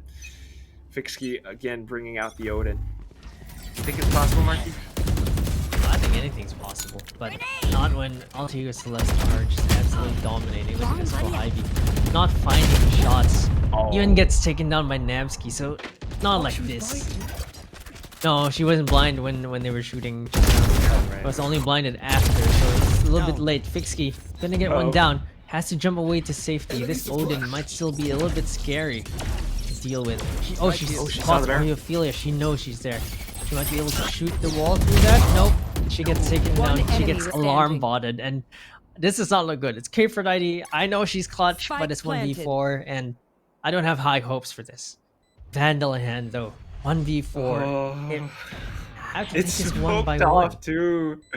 Dark cover. How do you 1v4 this? I mean, look at their positions. One inside a B main, two basically body hugging each other in that same corner. And you know the one I'm talking about.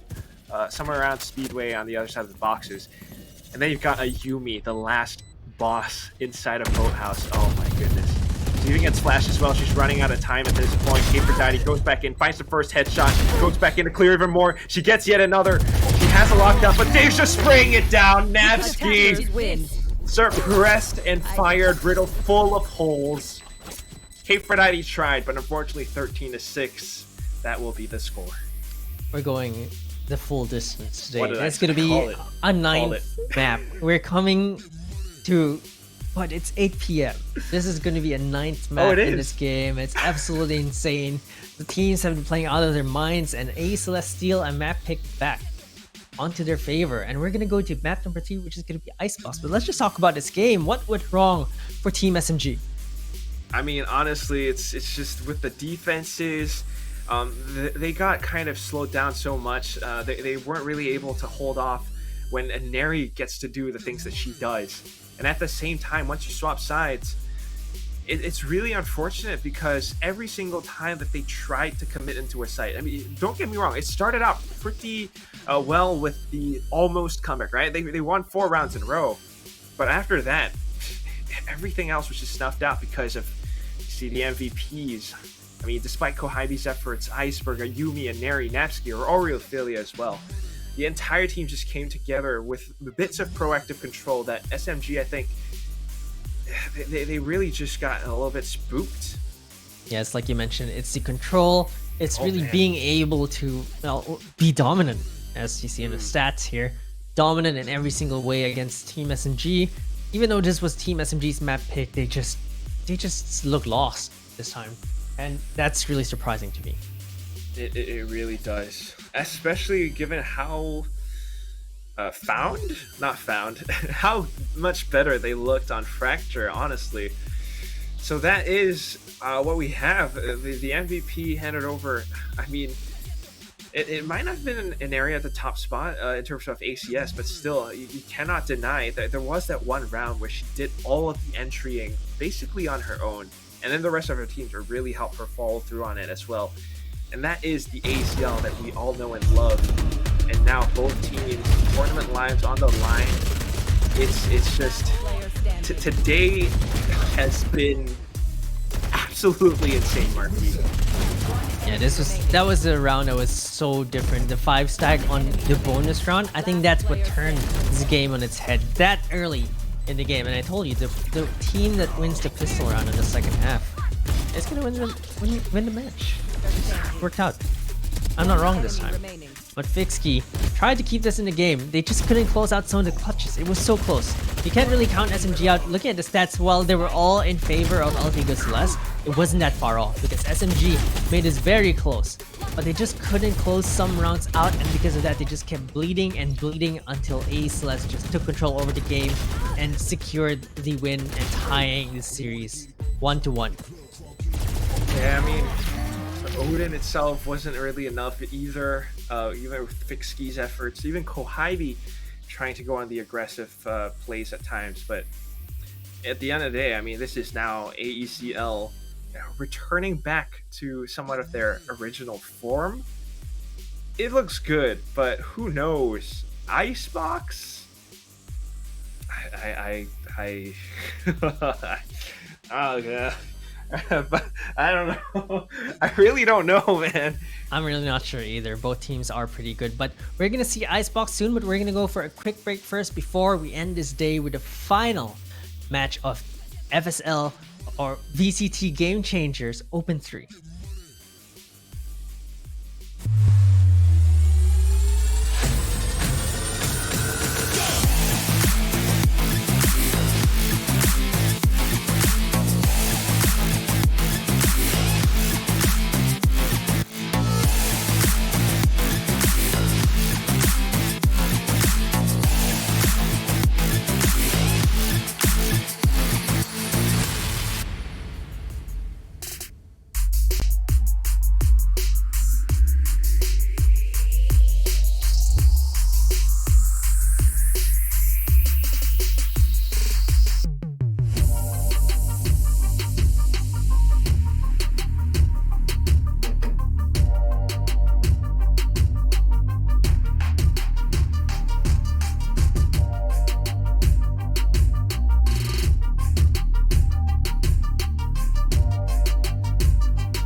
We wanna get it crunk in the club, crunk in the club, with a crunk in the club, crunk in the club, crunk in the club, crunk in the club, with a get it crunk with a couple hundred thugs.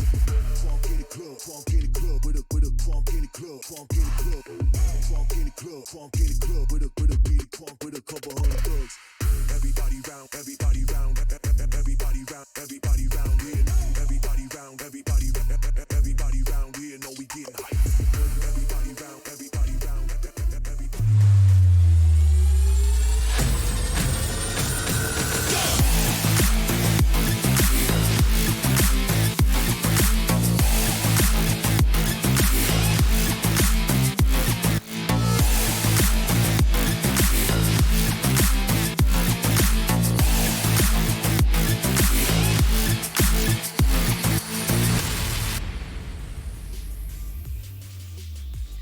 And we started out with a strong defense from SMG on Fracture, but then a completely dominating performance from Alter Ego Celeste on Ascent, something that they are very familiar with. And now we're moving in towards Icebox. You know, I haven't really seen Multiverse of Madness, you know, Doctor Strange, but there is that give, that the thing from the trailer. Things are getting a little bit out of hand right now, Marquis, because on towards Icebox we go. It's the last map of this lower bracket round 3 series between the two teams, one of the top 4s, but unfortunately today only one of them will get to stay. Yeah, we're going the full distance here between these two teams. In fact, the whole day. But there's only one spot in the lower bracket finals, and whoever wins Icebox, this is a deciding map, will go against Brand Victress and secure the third place spot as well. So we'll see between these two teams. We've seen signs of brilliance from Team SMG in the first map. On the second map, left a little bit much to be desired, but let's see, coming into Icebox, they chose Icebox over Breeze because they had the last ban. Let's see if they can actually win this map, because they used to be pretty good at Icebox, especially in the previous iterations of the team. Icebox was definitely their map, and AE Celeste, they've been winning, so it's really hard to say if they're good on Icebox or not, but they've been winning every single round before. But let's see, new Icebox, new patch as well, so things might be different this time around, and I think it really depends on the agent selection. Like, might see the K4 Chamber, and again, it might be the Kohibi Chamber and K4 Viper. We've seen so many variations this map. It's I think it was K4 on the Viper, and then Double Initiator with, I believe, Yoki on the KO and Fixkey on the Sova. That's normally how they run Icebox. Meanwhile, on the side of AE Celeste, with this new iteration, I'm not really sure what they're gonna run, and if they're still gonna run, are they gonna run the KO? Are they might run the Neon? I'm not really sure.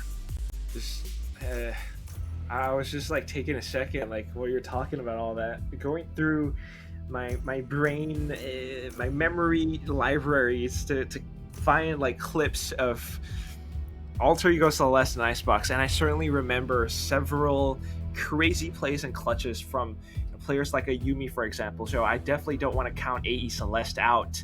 But just like you called it, you know, this is what they played against Orangutan on day 1 of this open.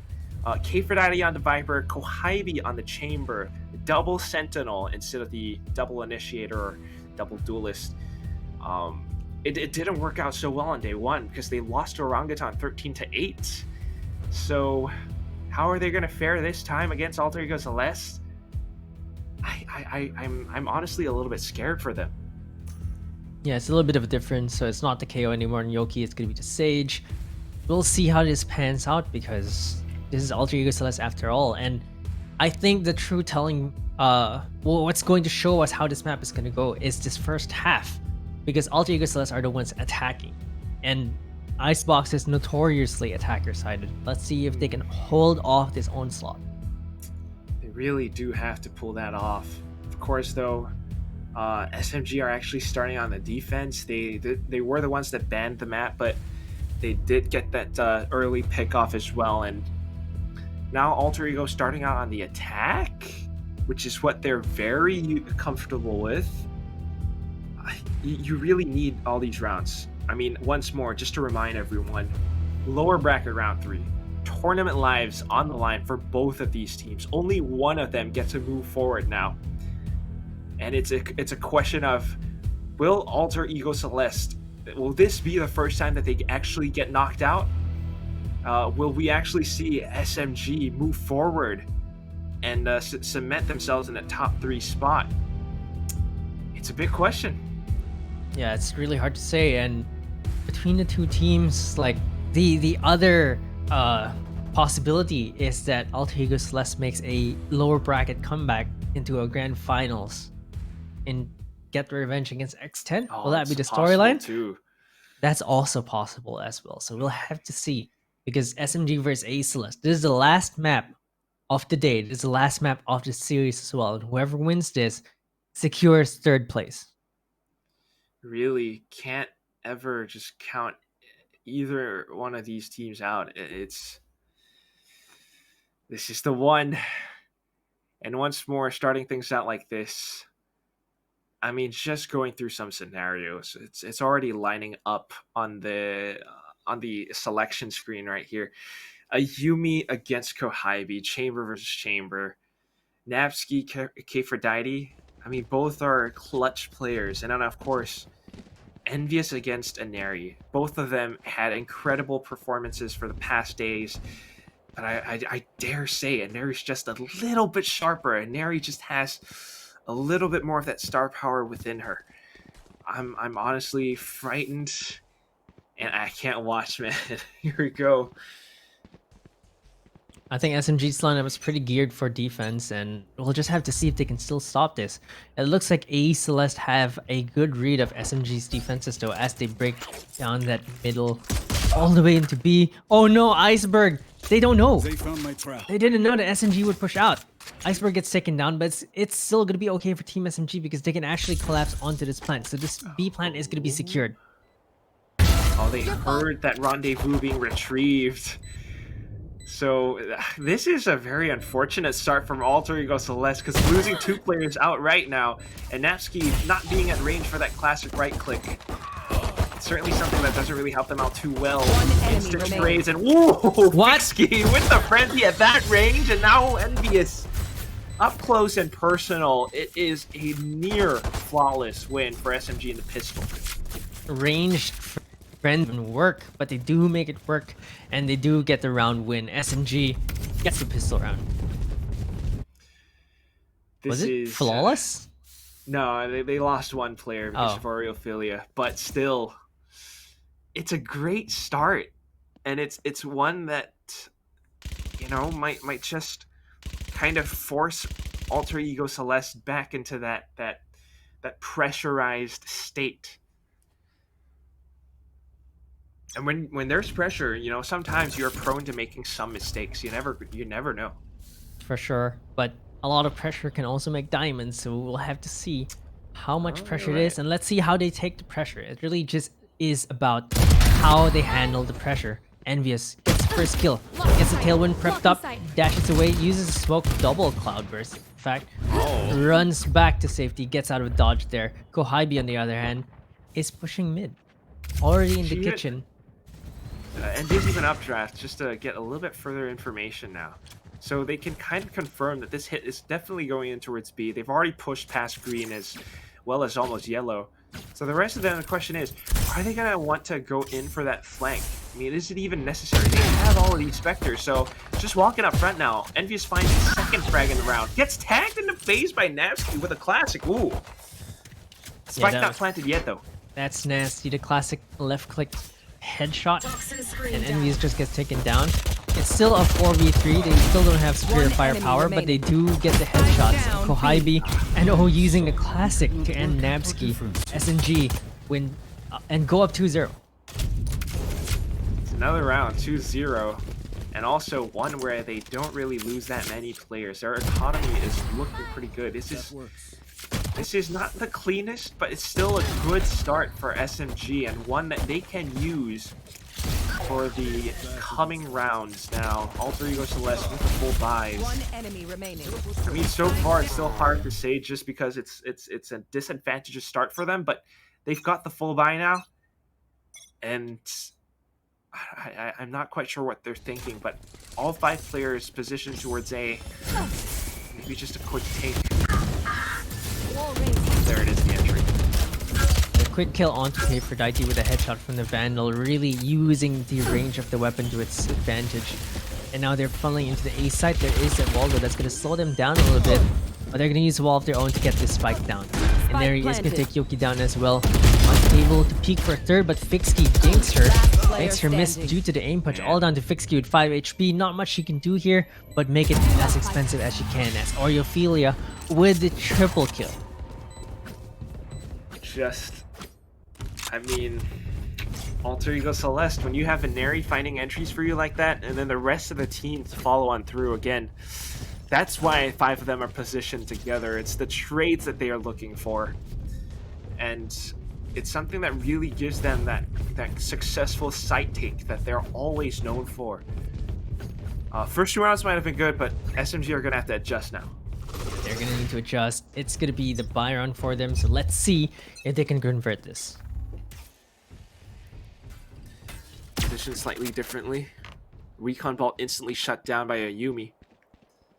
So they do know there is that little bit of mid presence.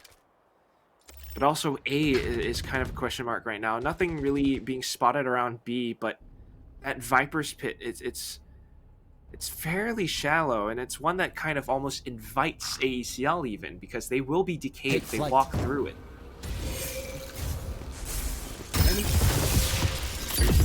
It's a slow play from A Celeste, but they're already making their way into this B site. SMG are trying to hold them off for as long as they can. They're not going in. They're changing their minds. Yeah, they can't. So now slowly rotating back. I mean, what else can you really do? Through the middle, Kohibi's already headed down this one spot. You also have Envious up towards Garage, and she will be able to find a Yumi. Oreophilia now thinking of going back in just to get that res. And this is Kohibi pushing out. Oh no. Fortunately, the timing. They weren't really expecting players to still be around spawn. And now it becomes an even trade thanks to Fixky. Yeah, he's playing a very aggressive position as well. Yoki is going to be there as well. They're going to stop Celeste on their tracks. Another headshot! And Fixky is going to be there to swing. She has to stop this plan from happening. Yes, the tag! It just... Oh, there's no more time at this point. And she gets taken down. Aphrodite is going to finish her off. What a way to just play around with Alter Ego Celeste. The wall, first of all, delayed so much. Deterred them from pushing up front. And then at the same time, I mean, despite losing a couple players in the form of Envious as well as Kohibi, the rest of them quickly made the adaptation to come back around to mid-boiler just to stop the spike carrier just enough. I mean, that was a really lucky find. Yeah, definitely a lucky find, and getting all the kills. Getting that spike down, stuck at mid, I think that's what made the difference in that round. SMG were able to secure that spike, and they couldn't even get up close because it was such an awkward angle, made even more awkward by their own wall. But well, now they're going off with not the worst buys. Yeah. Nary Blade Storm. Yeah, she dropped the gun. SMG just got the full, helps her teammates, but it's that toxic screen. It's only going to last for so long. They need to get that spike down pretty soon, but the snake bite is kind of annoying.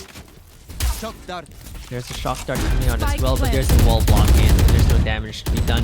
Oreophilia is stuck on that wall though, so she's kind of stuck in that spot. A little bit of a Waiting for the toxic spray. stream, There but you go. wow. There you go. Absolutely pinned down, like you mentioned. But still, the fact that they have that spike down and an area to place from there, just waiting for the peaks to come forward.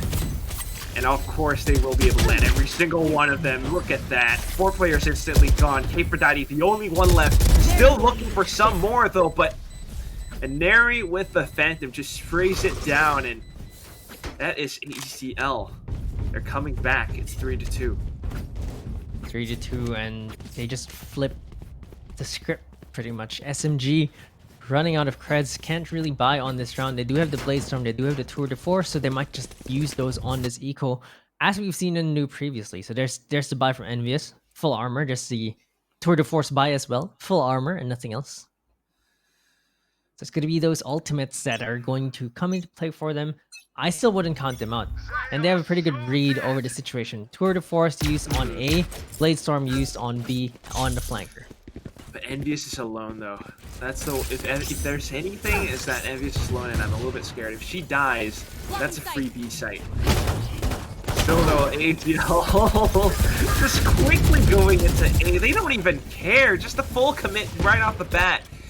Kohibi might be the difference maker here. He's on the other side, finds the first one. The slow field comes in. And that just stifles everything. Unfortunately, though, Envious on the flank, getting spotted out by Navsky. That is not looking too good. Kohibi's still alive, but she only has a few more bullets, and there it is. Oreo-Philia to trade. This is the way AECL plays, because teamwork makes that dream work. Fixkey now, only one left with nothing but a sheriff. Yeah, you can't lone wolf this one, as AECL takes it back now, 3-3.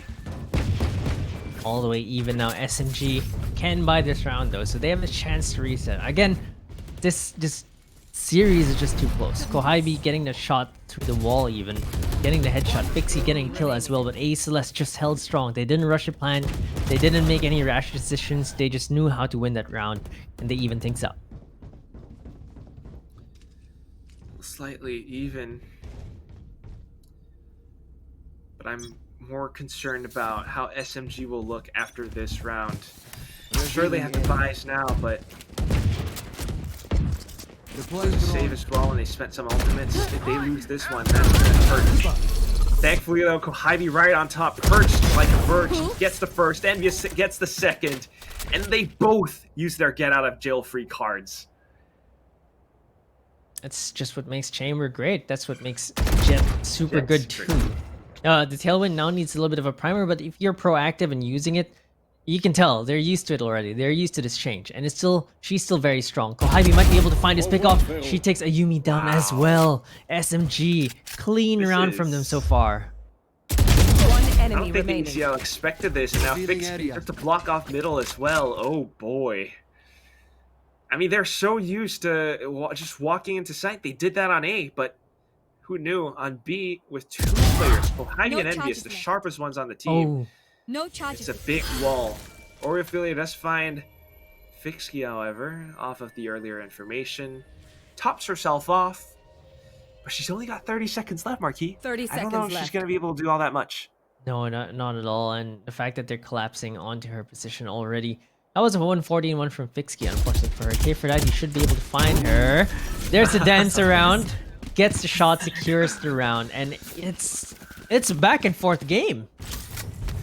Get some tiny little tippy taps. But yeah, back and forth.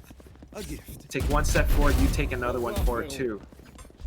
It went from what? enemy remaining. 1-0, 2-0, 2-1, 2-2, 3-2, 2-3, 4-3. No charges left. Something along those lines. I couldn't tell you for sure, but definitely is just SMG starting to wake Let's themselves fly. back up into this. And at the same time, if you're ACL, you have to think twice about how you really want to approach some of these sites and some of these duels. You cannot disrespect SMG by just walking up front and taking the dry peaks and aim duels. It looks like the current strat is just go A, which has worked out for them really well, by the way. Certainly hear this wall though. Drone gets a little bit of information, but here comes the stalls. And along with it, the green wall. And that's the same one that pushed them back. The same one that stopped ACL's earlier momentum. Yeah, that horizontal wall is just it's a curtain pretty much, and you don't know who's behind. They spot Yoki, but Inari is the one that takes damage. Immediately gets topped up from the heal. Yoki only takes a little bit of chip damage, 1 bullet I believe. And there's the snake bite, discouraging any push. Alter Ego Celeste are taking their time. Ayumi still on the flank watch, but Envious is actually there. She does not see her. She did not expect her to be on that side of the boxes already. So it's already going to be a 5v4. It's gonna be a hard take. 5v3 right now, 5v2. Numbers are going down. Orifila does get one. Nevsky gets one as well. This might just be doable for them, but they're quite low. Orifila 25 HP. Nevsky almost no armor already, but she does take one down. She might be able to spike down, but there's the headshot from Kohaibi, extending her lead to 2. A little bit more reprieve in the form of teammates just there to back it up. They have the information, they have the control. And when it comes down to it, even losing some gun duels, let's be honest, these aren't the cleanest gunfights, but they have those tactics in place just to prevent AECL from really coming in to take the site. Good advantage, and whoa. Oh, what do you think this timeout could be about? It's to extend their lead even further. I think typically timeouts where you're in the lead is when the coach spots something off. What could have been that thing that was off? I'm not really sure. I can't tell you, because to me that round just now that they played was pretty okay until the middle. All of a sudden, Oreophilia and Nabsky found a few kills here and there, and I think that's probably what the coach is going to say this time. Like, they need to stop those unnecessary deaths. I think that's the biggest difference here, because if you want to extend your lead, you're gonna have to play tighter. 5-3 right now for them, and great advantage for Team SMG, especially for an attack-sided map. But you want to stop the bleeding. A big lead could come in very handy for a team like SMG, especially when they're going up against AACL. So if they can cement this strong start, just spitballing, right? Maybe even if they turn this into a 9-3 at the end of the first half, that is big. You want to play? Let's ACL will play. definitely start to sweat once they go on into that second half. So, worthy timeout indeed, but whether or not it actually pays off, we will have to see in this round as ACL, they start to pull off those sheriff trains and they're walking in towards the A site. Yeah, they have the tour de force as well on Nabsky. It's gonna be hard pressed to find an angle. Aphrodite takes one, but Iceberg is there. Yoki though holds down the fort, uses a slow orb as well, peeks out. There's a shock dart, getting Inari down really low, but she's gonna get a headshot anyway. There's the rest of Aphrodite as well. Oh, but the slow field is gonna be troublesome for them. Inari gets out of dodge, uses that updraft to go back to safety, but it's gonna be Envious and Kohaibi. This is gonna be a retake for them. The Viper's Pit is gonna make it a bit more difficult, but I do believe they might be able to find them. way! But no! Ayumi gets it, Navsky gets a kill as well. It's gonna be a thrifty for Alter Ego Celeste. That timeout did not work out. I'm speechless. It's another one of those thrifty rounds where you least expect it, but they just continue to push forward. And using the geometry on the site itself, they actually find cover to constantly peek in and out, finding these headshot duels with their sheriffs. I mean, SMG weren't really expecting it, and even with the bursts from their vandals, they could not secure those duels. AECL, tour de force, sheriffs, they are back into this game, and now Ayumi buying up an operator. Oh my. Blocking sight. Have to respect it. Definitely have to, even on the attacking side, but this is also a big risk on the attack. I feel like an operator doesn't really net you much unless you're holding an angle, unless someone clears out for you. She's just holding the flank with this operator. I don't think you need a 4,700 cred gun just to hold the flank. I'm not really sure about that. Like, maybe on Inari's hands if she tries to go for a kill into the dash, potentially, but I'm not that big a fan of this. It's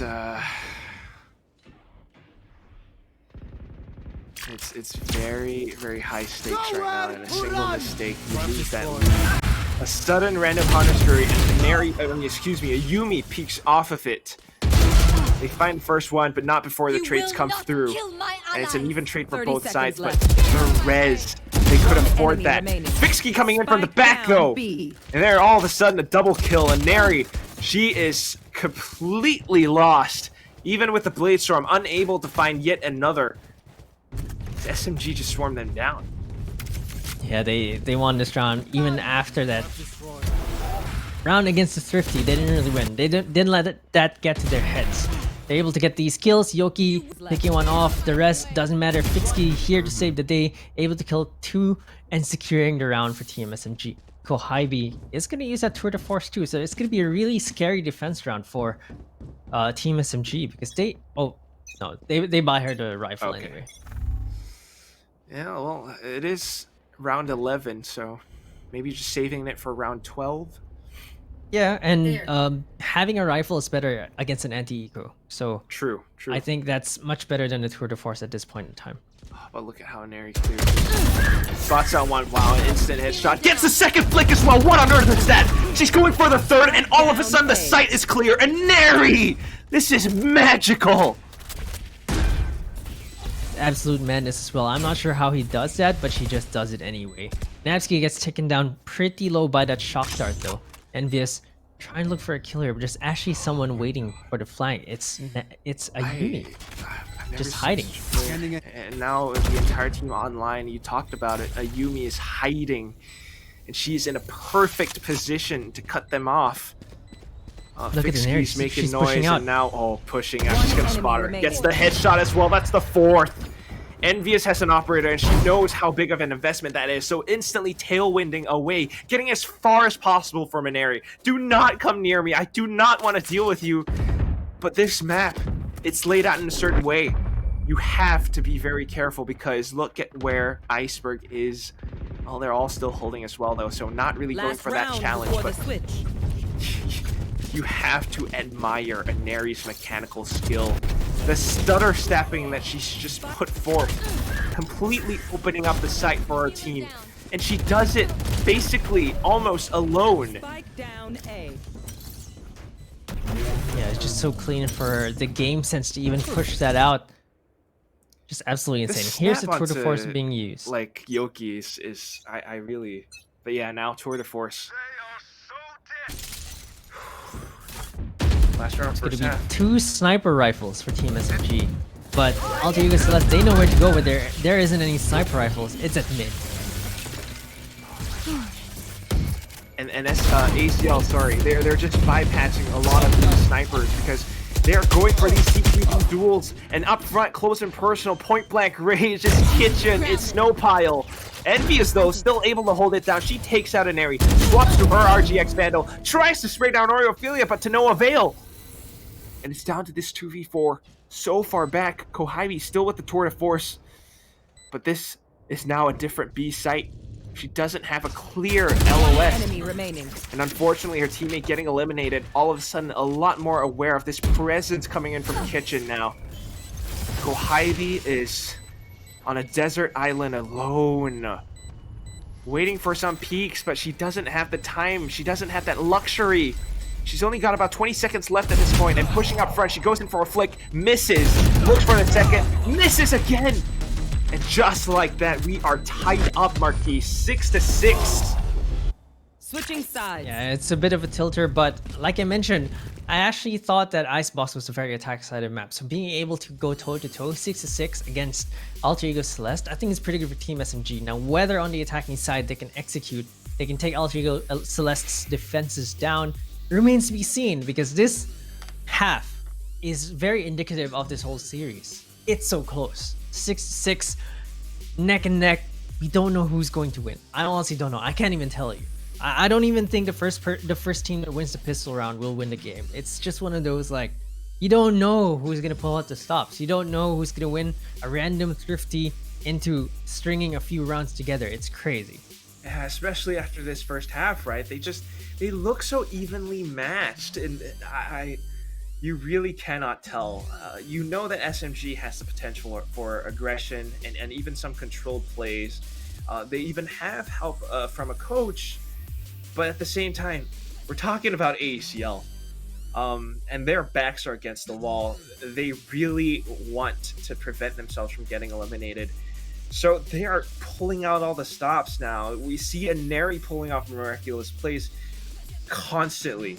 And now that they're on defense, you really need to be, if you're in SMG shoes, you really need to be this team that has to expect, okay, we're up against Alter Ego Celeste. They might push out. How do we counter that? And at the same time, how do we get map control on our own terms as well? Yeah, that's the biggest question. Like, how are they going to stop Alter Ego Celeste's defense? How are they going to break it down?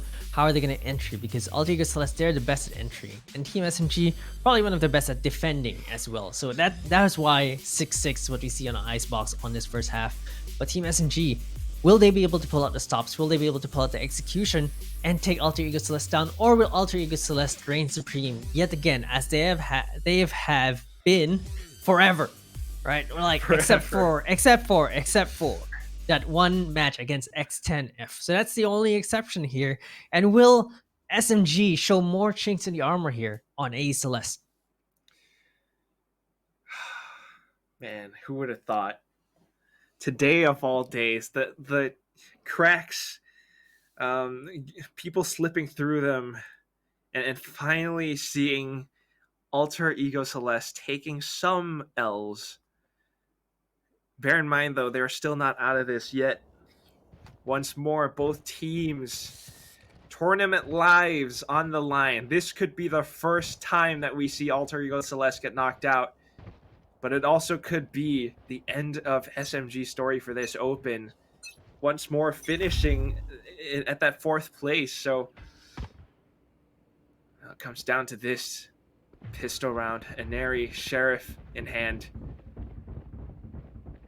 And SMG are just being very careful about how they peek into this. Kohibi starts things off, and K4Dive to follow. Yeah, that's a quick start for Team SMG. Iceberg, though, takes one of her own. Gets a quick headshot with that Ghost. 3v4 retake here for A Celeste. They do have the Sheriff on in there. He's already pushing up through Snowpile. Nabsky and Iceberg just looking for more people in the kitchen. Bixky, oh no, looks away at the wrong time. Not sure where she was looking there, but Envious is gonna take 2 down. It's gonna be down to a 2v1, and Neri, the only one left alive, has the Sheriff. Envious patiently waiting. Here's the second defuse. Doesn't peek out just yet. Peeks out just in time. Dashes away. I think she got the half though. So and Neri has a little bit of safety here. She might be able to stick the defuse here. I think she's gonna stick it. Carry! What would you all do without me? I'm so sorry, but she just stuck it, Marquis. You're absolutely right. There was no angle for her. No. Well, then that's just an unfortunate plan. It's not just the plan, it's the communications from the team as well, right? She made her way around deliberately, and she just stood there. She didn't realize that it could have been defused outside of her vision, outside of her line of sight or line of fire. That's a good spot. Or she must have been trying to wallbang, but it just did not connect. No, not with the classic. Never. Definitely not. And now, this is the worst possible time to be making these mistakes. SMG, they cannot afford to slip up. Meanwhile, Alter Ego Celeste and Neri, she's setting up that sniper's observational post now, just waiting for them to peek out. A single shot, they don't have armor. It could be that she starts to chain some kills now. 1, 2, and possibly looking for the 3. Third tries to no scope, does get a third anyway. Pixie gonna get shredded by that Spectre, and it's all down to Kohibi, who picks up the spike. Only has 3 bullets on her headhunter. Not sure what she can do here. Gets taken down, and nothing much she could do there. Oh my gosh. And that is just ACL. I mean, minimal damage. It was it a flawless round? Maybe not fully, but because I don't think I saw that the flawless card showing up, but still, they were able to do so much, and this is a very big start. Actually, I think it is a flawless round. It is. Definitely a flawless round for them, and well, it's gonna be SMG with the rifles. Let's see if they can make some magic happen. Right now, slowly inching their way to B site. A lone defender sits between them and the site, and it's gonna be a Yumi with a Spectre. They're gonna have to clear yellow. That drone doesn't really spot her. Goes back to safety, uses the rendezvous, pulls it away as well, ready to plant it back later on. So Ayumi is gonna stand her ground, use that headhunter. There's the blade storm from Inari. She's got so many kills, she's able to use that on this round. One blade. We've seen this before, but it doesn't happen. Kohibi is gonna hit her, and she's just gonna take her out. No snowballing for this Jet right now. Yeah, definitely denying that this is the round where SMG wants to stop the AECL onslaught. They've gotten the spike plants. Now all they need to do really is just to hold. And because Oreophilia is so far back as well, she wants to put that wall up to start sticking the defuse. Finally goes in for it. But Yoki is already lying in wait. Finds that shot now, and last one left. Napski, what can you do? She sprays down 2 actually. Still has to go for a tall order of 2 more players though. And that is where she gets shut down. Lights out. SMG back in the game.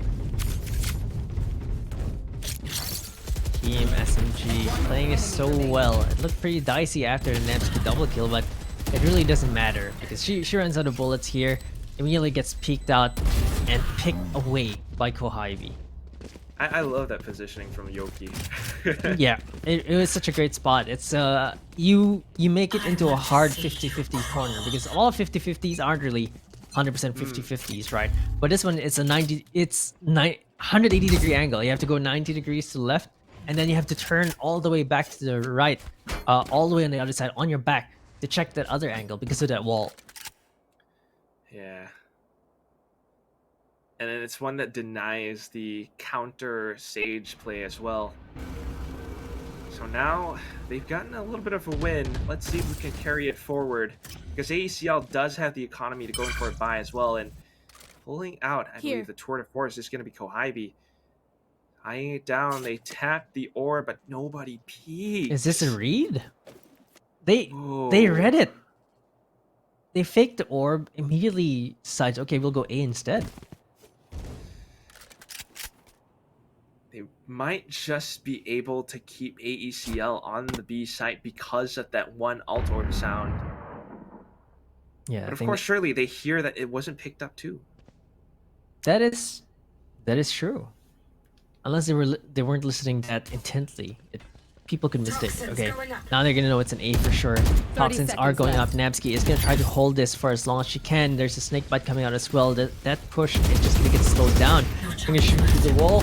There's a shock dart coming out, but Kefradadi is gonna take Napski down. That wall is gonna go down very soon. And it's now down to a 5v4 Yoki. Tagged down really low, but tops herself up real quick. Back to where it's about half, 75% HP, but here comes Inari. She's got the tailwind. She's got the taps!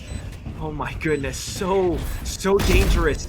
And unfortunately, Envious, her back is exposed. The wall comes up, but doesn't even matter anymore. Gets the 4th. Well, not quite, because the Yumi is there as well. And this is just Alter Ego Celeste, the sisters in arms. And they frag out of their minds. A bit of a misplay there for SMG. I think Envious was expecting someone to watch her back, but I think there was a split second where they kind of repositioned and hid. And Inari was able to sneak through. Look at this. She's just looking on one side, and no one was peeking. I think she expected Fixky to be holding that angle. Yeah. But it's a little bit unlucky. I mean, that's the thing about the A site, right? It's a maze right underneath of pipes, and you've got 2 sort of 50-50, 90 degree angles, 180 degree clears. You definitely are going to leave your back exposed at one point or another. And Take flight. I mean, it's just a Nary with her entries. Yeah, really So being back able to into get this those, one. that double kill was just so nasty, just to open things up. And SMG are now in an eco, not much they can do here. They're just trying to get into the site, possibly get the spike down, do as much damage as they can, but Alter Ego Celeste, 9-7 lead right now for them. Napski though is gonna get one, gonna get taken on by Fixky. checks the wrong corner as Oreophilia takes 2 down, but Envious is going to be there. Wow. Gets a double as well. We've seen her pull off some heroics. We say that Ineri is the one that's a little bit more of a star power player, but Envious herself is no Spike planted. such. She still has her Blade Storms up. The Viper Spit is being used as well, but there's Ineri. There's definitely the shutdown there. It's going to be down to Clutch for Didi. 1v2 right now. Let's see if she can play in her pit to her advantage. Because Ineri is hunting her down and she goes out of her pit at the wrong time. Neri. She just walked up into her screens and Envious could not even react. She sent out one blade, but unfortunately it whiffed. And just like that, the retake gone over to AECL. Now they have this big lead. SMG might be able to buy back in the next round, but 3-round deficit, Marquis. And Neri, she's a monster, honestly. Like, the Forsaken equivalent in our game changers. Maybe not even Forsaken, maybe like the craziest players, Tens, Prawn, I don't know, whatever, whoever you want to name. Yeah, she's absolutely insane. And one thing for sure though, K4Didi, after that first map, not really present for Team SMG. I think we're expecting a little bit more from her. Sadly. If there's any time, I mean, it might be pretty soon, but they might just want to call a timeout. Let's see how this round plays out first. SMG certainly looking for an opening now. But again, presence alone, and Ineri is just blocking things off. A Yumi with the operator too. I don't think it's been sounded off just yet, so SMG has no idea. Not to mention the Viper's been on the A side as well. They're running out of options. They just don't know what they can do. They're just trying to look for pickoffs, trying to look for kills, they're trying to look to open this map, but they just can't. I hate this feeling. It's that feeling, you know, when you're doing a math test, like a problem sum or something, and you just cannot find the answer. You see all the different numbers, but you don't know what to do with them, and you try to make one move, and it becomes a mistake. Iceberg, Ineri, they find 2 quick frags. Using the toxic screen, they move up, and they're running for a way to kind of bait into it, but unfortunately, all these angles are still being watched, and the spike carrier being dropped by a Yumi now. Hunter Street just for good measure, and Kohaidi's the only one left. Peeking out into this, she walks straight in towards a Yumi, and that will be 7-11, Marquis. 11! Yeah, they just broke away from this game. 6-6 to enter the second half, but Team SMG just can't find those kills on this attacking side. It's just, they look a little bit lost. They look like they're just struggling to really find those kills. Unable to even find any footing, and there it is, timeout. It has to be called. Now they're on an eco. If they lose this one, it's match point. They're gonna have to get 5 rounds in a row from 7 to 12 if they lose this round. And I mean, looking at their buys, looking at how they've been forced to approach the round so far, it doesn't feel good. They really need that mental reset.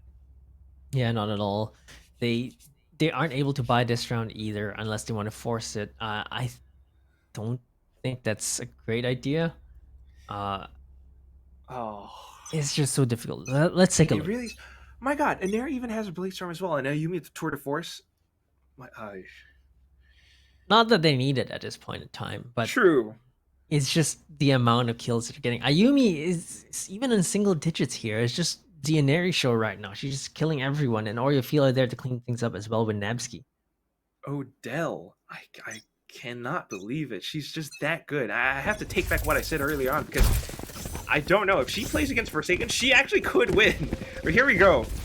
Coming into this now, and SMG are pulling out the big, quick pistol train in towards the A site, trying to make use of those close ranges, but Ayumi up top as well. She's got the operator, and she's going to make it sting. Gets the first one. Oreophilia here to back up, and then the toxic screen goes up. It's getting pulled down now, probably because Ayumi's calling for it. She wants to find even more frags. Kohabi and Yoki, they're able to get some more, and if Kohabi can take down Ayumi, this is their sight. They have it now. Spike getting planted, but here comes the Blaze Storm. She whips the tailwind away. He's looking for another head. Ineri! She has one more blade left, and she is flying all over the place, gliding around, looking for the final one. Kohibi's still alive, though. She's got so much time. Just take it slow. You can clutch this out. Aneri sussing things out, though. Perches herself into the corner, and Kohibi closes it off with a stick. Is that a A stinger? stinger. No, It was a stinger. was it? Or was that a bug? It was a That stinger. was a vandal. It was a stinger. I'm not sure who had the stinger that round, but she picked it up. She got those kills. Look, they take Ayumi down. Was it? Yes. It definitely was a stinger. She swaps. It is a stinger! It is. I didn't know that RGX had a stinger. I didn't buy this current bundle. But still, that is the way to pull yourself back in the game. Thank you for that timeout, coach. We are 8-11 now, and we're going for even more. And here's where we see the she's got Twitter the Force being Twitter used, Force. but we'll see if Team SMG can surpass this, though. They're actually making their way towards B, trying to look for a pickoff first. Look, Spike is actually just left towards their own spawn. Ayumi, though, is not able to find anyone with his Twitter Force just yet. Trap destroyed. Creeping up. Whoa. There's the flick. Now they know where the Twitter Force is. How did you even see that? Okay. It's at the edge of her Peripheral scope. vision, like that's still quite something. But at the very least, now they know. Okay, probably don't want to head towards the A Wait, site, that was I the guess, lineup. but That was a snake bite from Nabsky, all the way all from the way where from she is. A. Yeah. Still, question is, they've lost a couple of players now. This could be match point because ACL and Neri is here to play. You will She's not looking to kill possibly my aggress. They ally. fired up a couple of shots. Yoki comes in with the res, but it doesn't really find anything. And Kfredite is so low. They need to hold this site. Can they actually do it though, Marquis? Yeah, 3 on yellow. I don't like this positioning where everyone is kind of committed to one side. They also have the Tour de Force to deal with. Yoki gets one, gets tagged on a little Fixkey coming in. Whoa. Kfredite gets a kill as well. There's gonna be the rest. It's gonna be a 2v3 right now. There's a Tour de Force still. Gets Kfredite. Time is running out. Yoki just needs to survive, but she gets shot through the box. And Alter Ego Celeste are going to match point. Just needed to survive. Team And Ace. unfortunately, despite the peak, How did getting they clipped see on it towards the her retreat. Match 8 to point. 12, Marquis. 8 to 12. Oh my goodness. Economy. I saw those numbers. 2,000s, 3,000. It is not the best. And Not this great. just might be it for SMG. Enemy remaining. Last player standing. Oh, we've seen them win Thrifties. It's not out of the ordinary for them. They still have the Tour de Force on Kohibi. They even have the Hunter's Fury on Fixkey as well. If there's a time to You step want it to up, play? it's now. Let's play. Alright. We are here to play. Oh my goodness. Ayumi, where did that. How is. She was all the way from the top. Inside of the tube. That is just disgusting. And now without the numbers advantage, without one of their star fraggers, SMG have to play a lot more slowly. Yeah, I feel like things have slowed down for them, and I think that A Celeste are just capitalizing on that. They're gonna try to clear this site though. Let's see if they check their corners, because right now it looks like there's no intention to clear generator. Ophelia is gonna be there though. That smoke is hiding her as well, completely unchecked. She's gonna get the kill as well. Not looking good for SMG right now. They never checked the corner. Now the ACL show. It's all down to Kohibi. But Ayumi Defenders comes in all win. the way from screens. Instant headshots. Kohibi, despite her best efforts, despite trying to save her team from elimination, the double bulldog kill is just not enough. Not And enough at all. That is SMG's dream snuffed out by Alter Ego Celeste, who get to move on forward again, continuing their lower bracket run.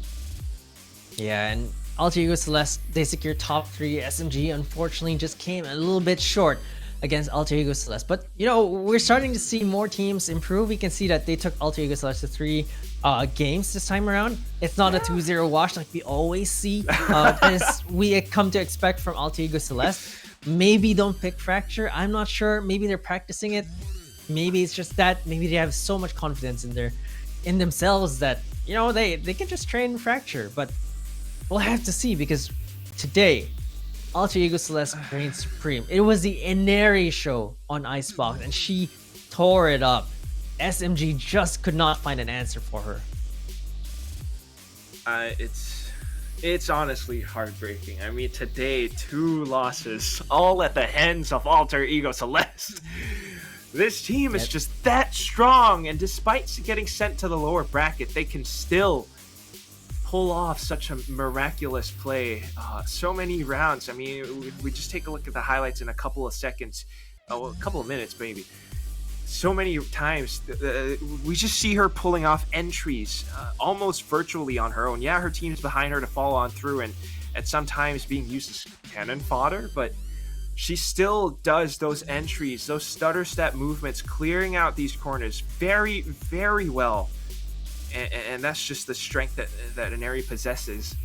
And SMG, I mean, yeah, Fracture, they made a strong showing, but down to this one, it's just unfortunate they still were not able. And they get knocked out. They get knocked out, Marquis. They get knocked out, but they were still able to close the gap a little bit for Alter Ego Celeste, but Alter Ego Celeste, they're just too good.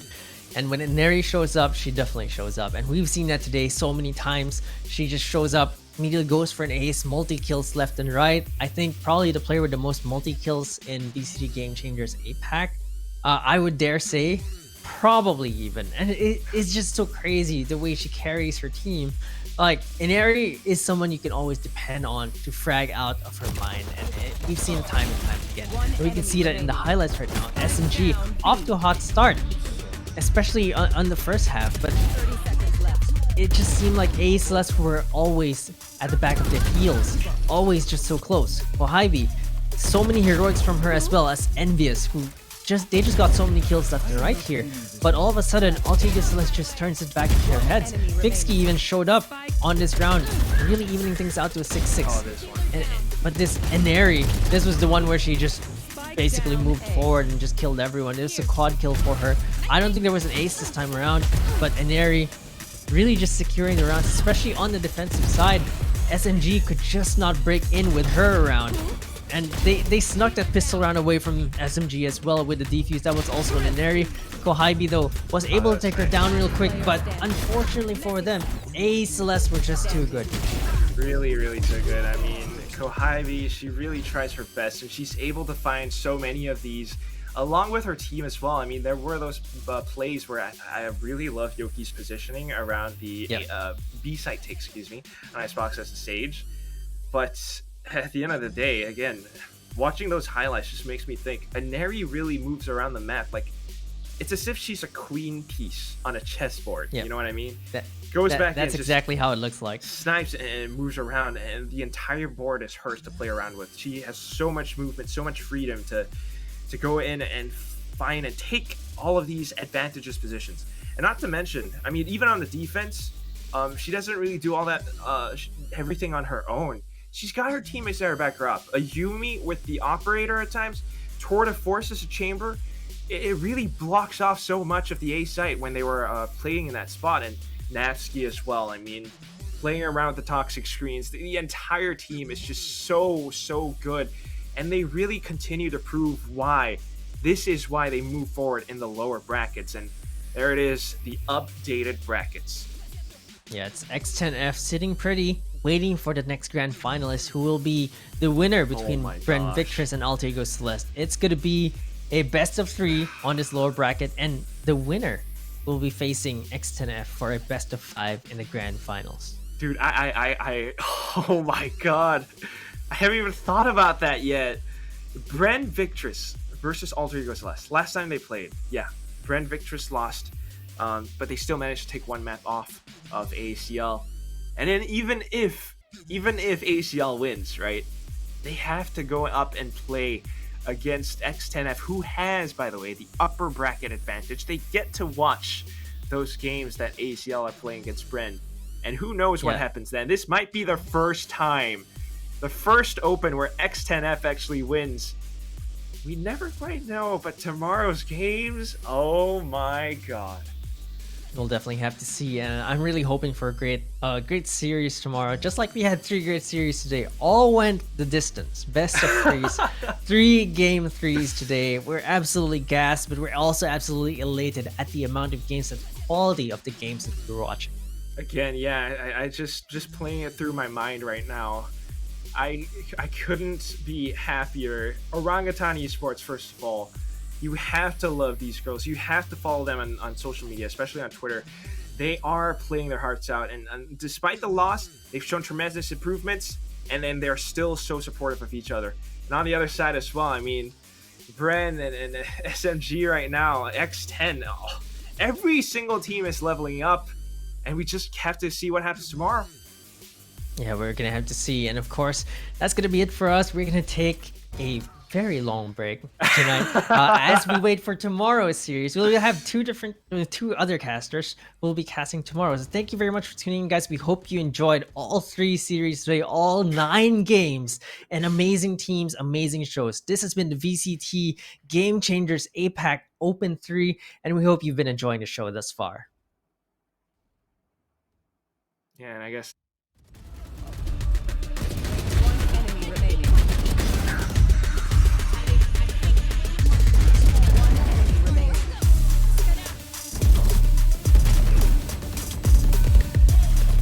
Enemy remaining.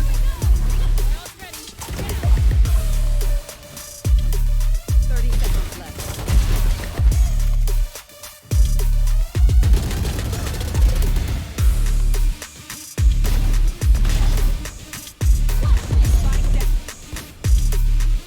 Defenders win. One enemy remaining.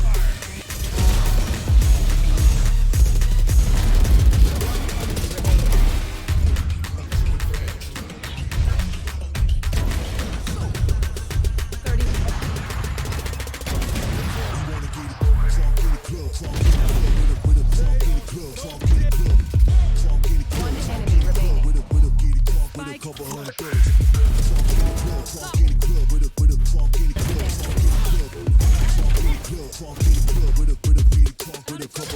enemy